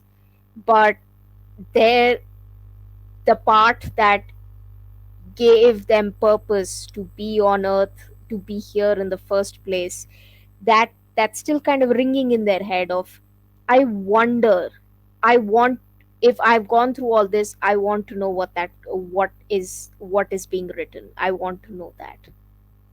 So they kind of reluctantly agree, um kind of climb on back and just reach into their bag again, but they're not reaching for an instrument. They're just kind of patting the instrument case in a, I'm so sorry I had to do that, but I was really angry kind of way, just like, when you accidentally step on the foot of your pet, just like kind of like, I'm so sorry. Oh, okay. Uh, so as you guys drive through the city without a windshield, without a trunk, the wind, the cold fall and autumn air hitting your faces, uh, kind of giving you a little bit of a sense back to being in reality instead of the stagnant parallax that you were in before. You do find your way to the boardwalk where uh, and the ocean shore where the publisher's house was. And as you pull up to it, you see Maeve, not standing outside, but staggering, holding her head and looking confused around in her surroundings. And as you look at her a little bit closely, she looks different. The hair before that was a green color that matched her skin, gray. The green skin is now a fairly pink white color coloration. She no longer holds that very lush forced color anymore, and she looks closer to human than she did a elf of that kind of nature. As she just kind of staggers and looks confused and then notices the car and is even more confused now. My head, my car, what happened?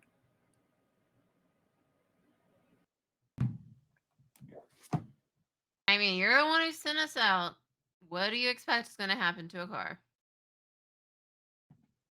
Sent you sent you out. What are you talking about? I've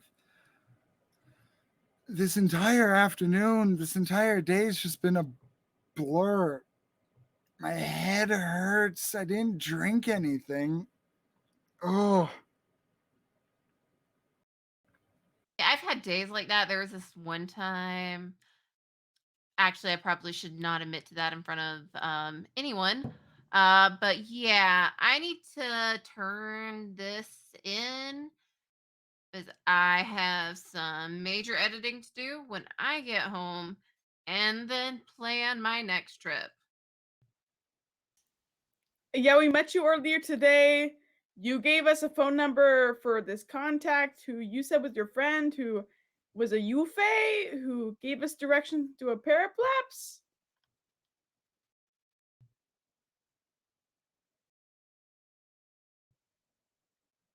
okay. What? I've I've never seen you before in my life. What Well, I is guess your you checked. name?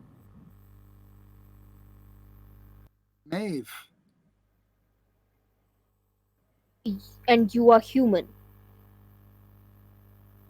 No, I'm and she points to her ears. They're still pointy. It's just more of a humanish complexion than the green before. I'm an elf. This is my you know, this is my publisher's house, the Silver Huntress, and she points to her hair, Silver Huntress. um, Anushka I'm looks at Alton and the other and at Cedar, and it's like, do you understand? I don't. I guess we all got tricked today. But yeah, you already told us you're the only one that can get this shit out. So can you please take it out because it is not attractive. I and she kind of walks over and looks at it, and then she's like looking at the paper, and just kind of reading over it, and she's all like, and I put these nails in you. Yeah. Yes. Yeah. Huh, this isn't half bad, honestly. um yeah, I mean, if you did a job, if I can sell these, then I'm willing to pay you for it. After what we went through, you better. And it better be good. And Anushka kind of pauses and it's like, what does it is it good? Is the composition good? uh What moral is it telling you? What lesson is it telling you? she kind of looks over and she sees the sheet music, and she's like, okay, I, I'm not used to reading the sheet music variety, but um this is this is a bit harsh, um from what I can see here. A tale of trial, tribulation, excess, and then release. One that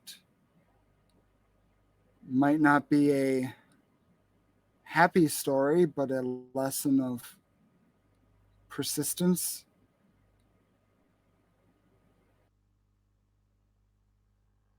Mm. I would have to look Anush- it over a little bit longer to give you anything more detailed.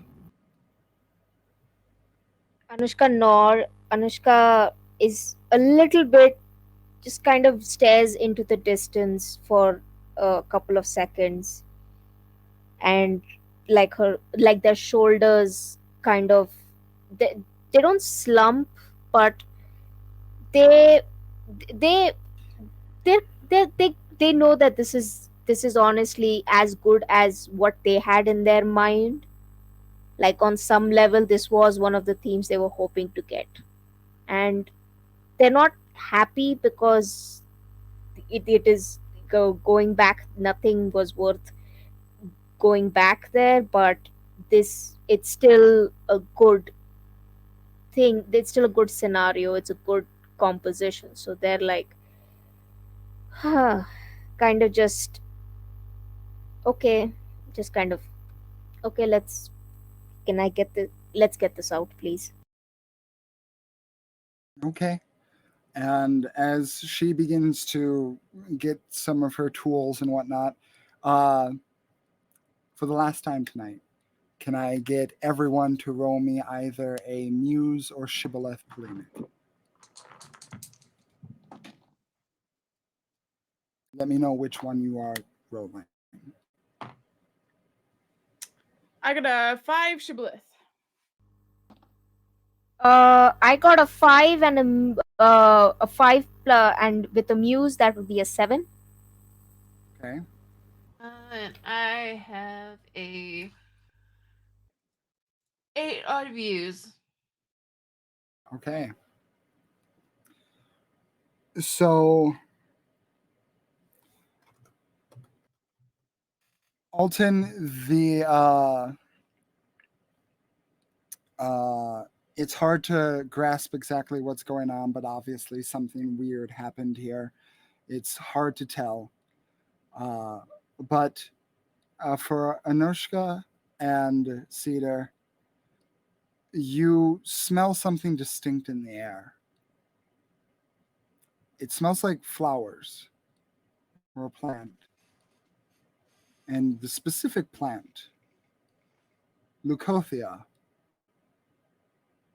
and then something kind of sets in your minds as the stories are being removed and you are given your payment of each 100 royals, which is essentially like platinum for those D&D uh, players. And as you're giving your payment, it hits the both of you. And I would say eventually it would hit Alton. Leucothea, the smell of the flower. And if this person didn't remember what happened, it is not unheard of for Fae to play tricks or even manipulate situations. And with the green coloration and the smell of Leucothea, which is also the name of a certain entity, the queen of the spring court of the Fae, Queen Leucothea, you all get the sense that you talk to more than just Maeve this day, as you are paid and your stories are being worked on to be published and presented to the public as a whole. And that is where we will end the game tonight.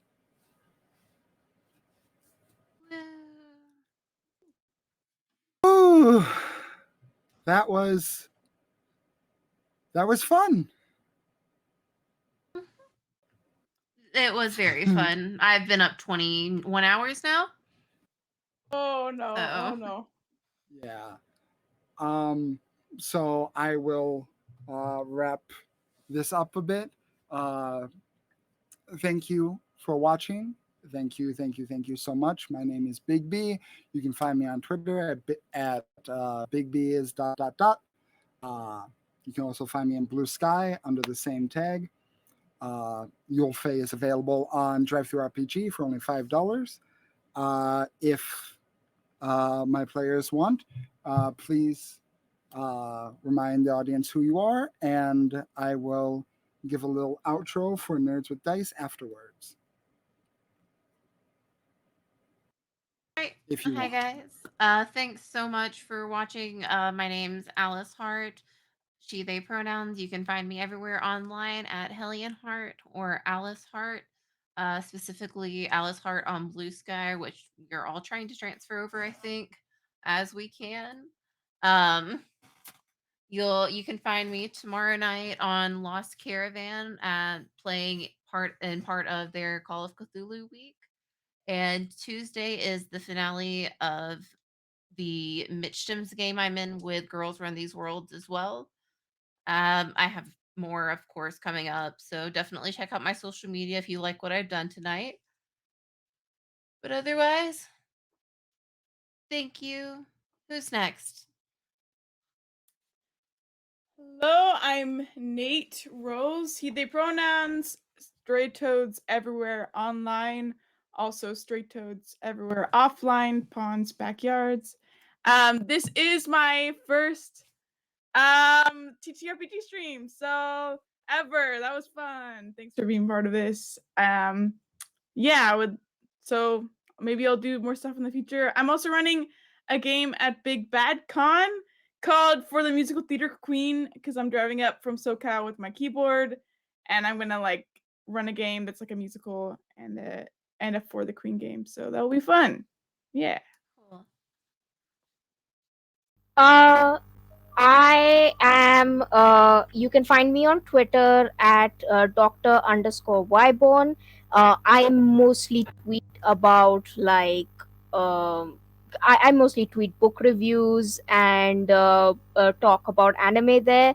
But I am going to be appearing in other streams later this month and in September, uh, where I'm usually going to repost that stuff, retweet that stuff on Twitter. So you can find me there and you can see me play other games. I know one of them is going to be for Extra Life 2023, where I am going to be playing Thirsty Sword Lesbians with a bunch of other amazing people.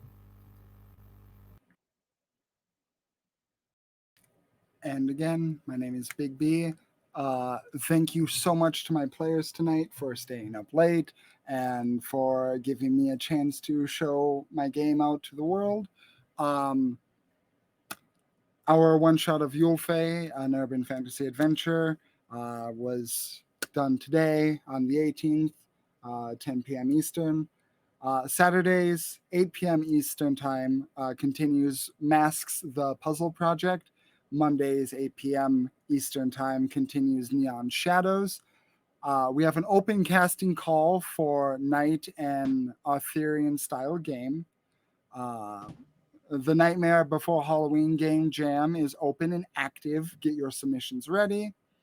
You can find more details on itch.io. Nerds with Dice is currently looking for help. We're seeking producers to help us bring more shows for for amazing storytellers, and we're also looking to add more chancellors to help us manage the channel as it grows. If you have a story you wish to tell or a game you wish to showcase, our Creators app is always open and can be found on Twitter and Blue Sky, or ask for the link in our Discord. Thank you again to my players. Thank you again to Nerds with Dice for allowing this to happen. Thank you all so very much, and I hope to see you all very soon. Have a wonderful night, everyone.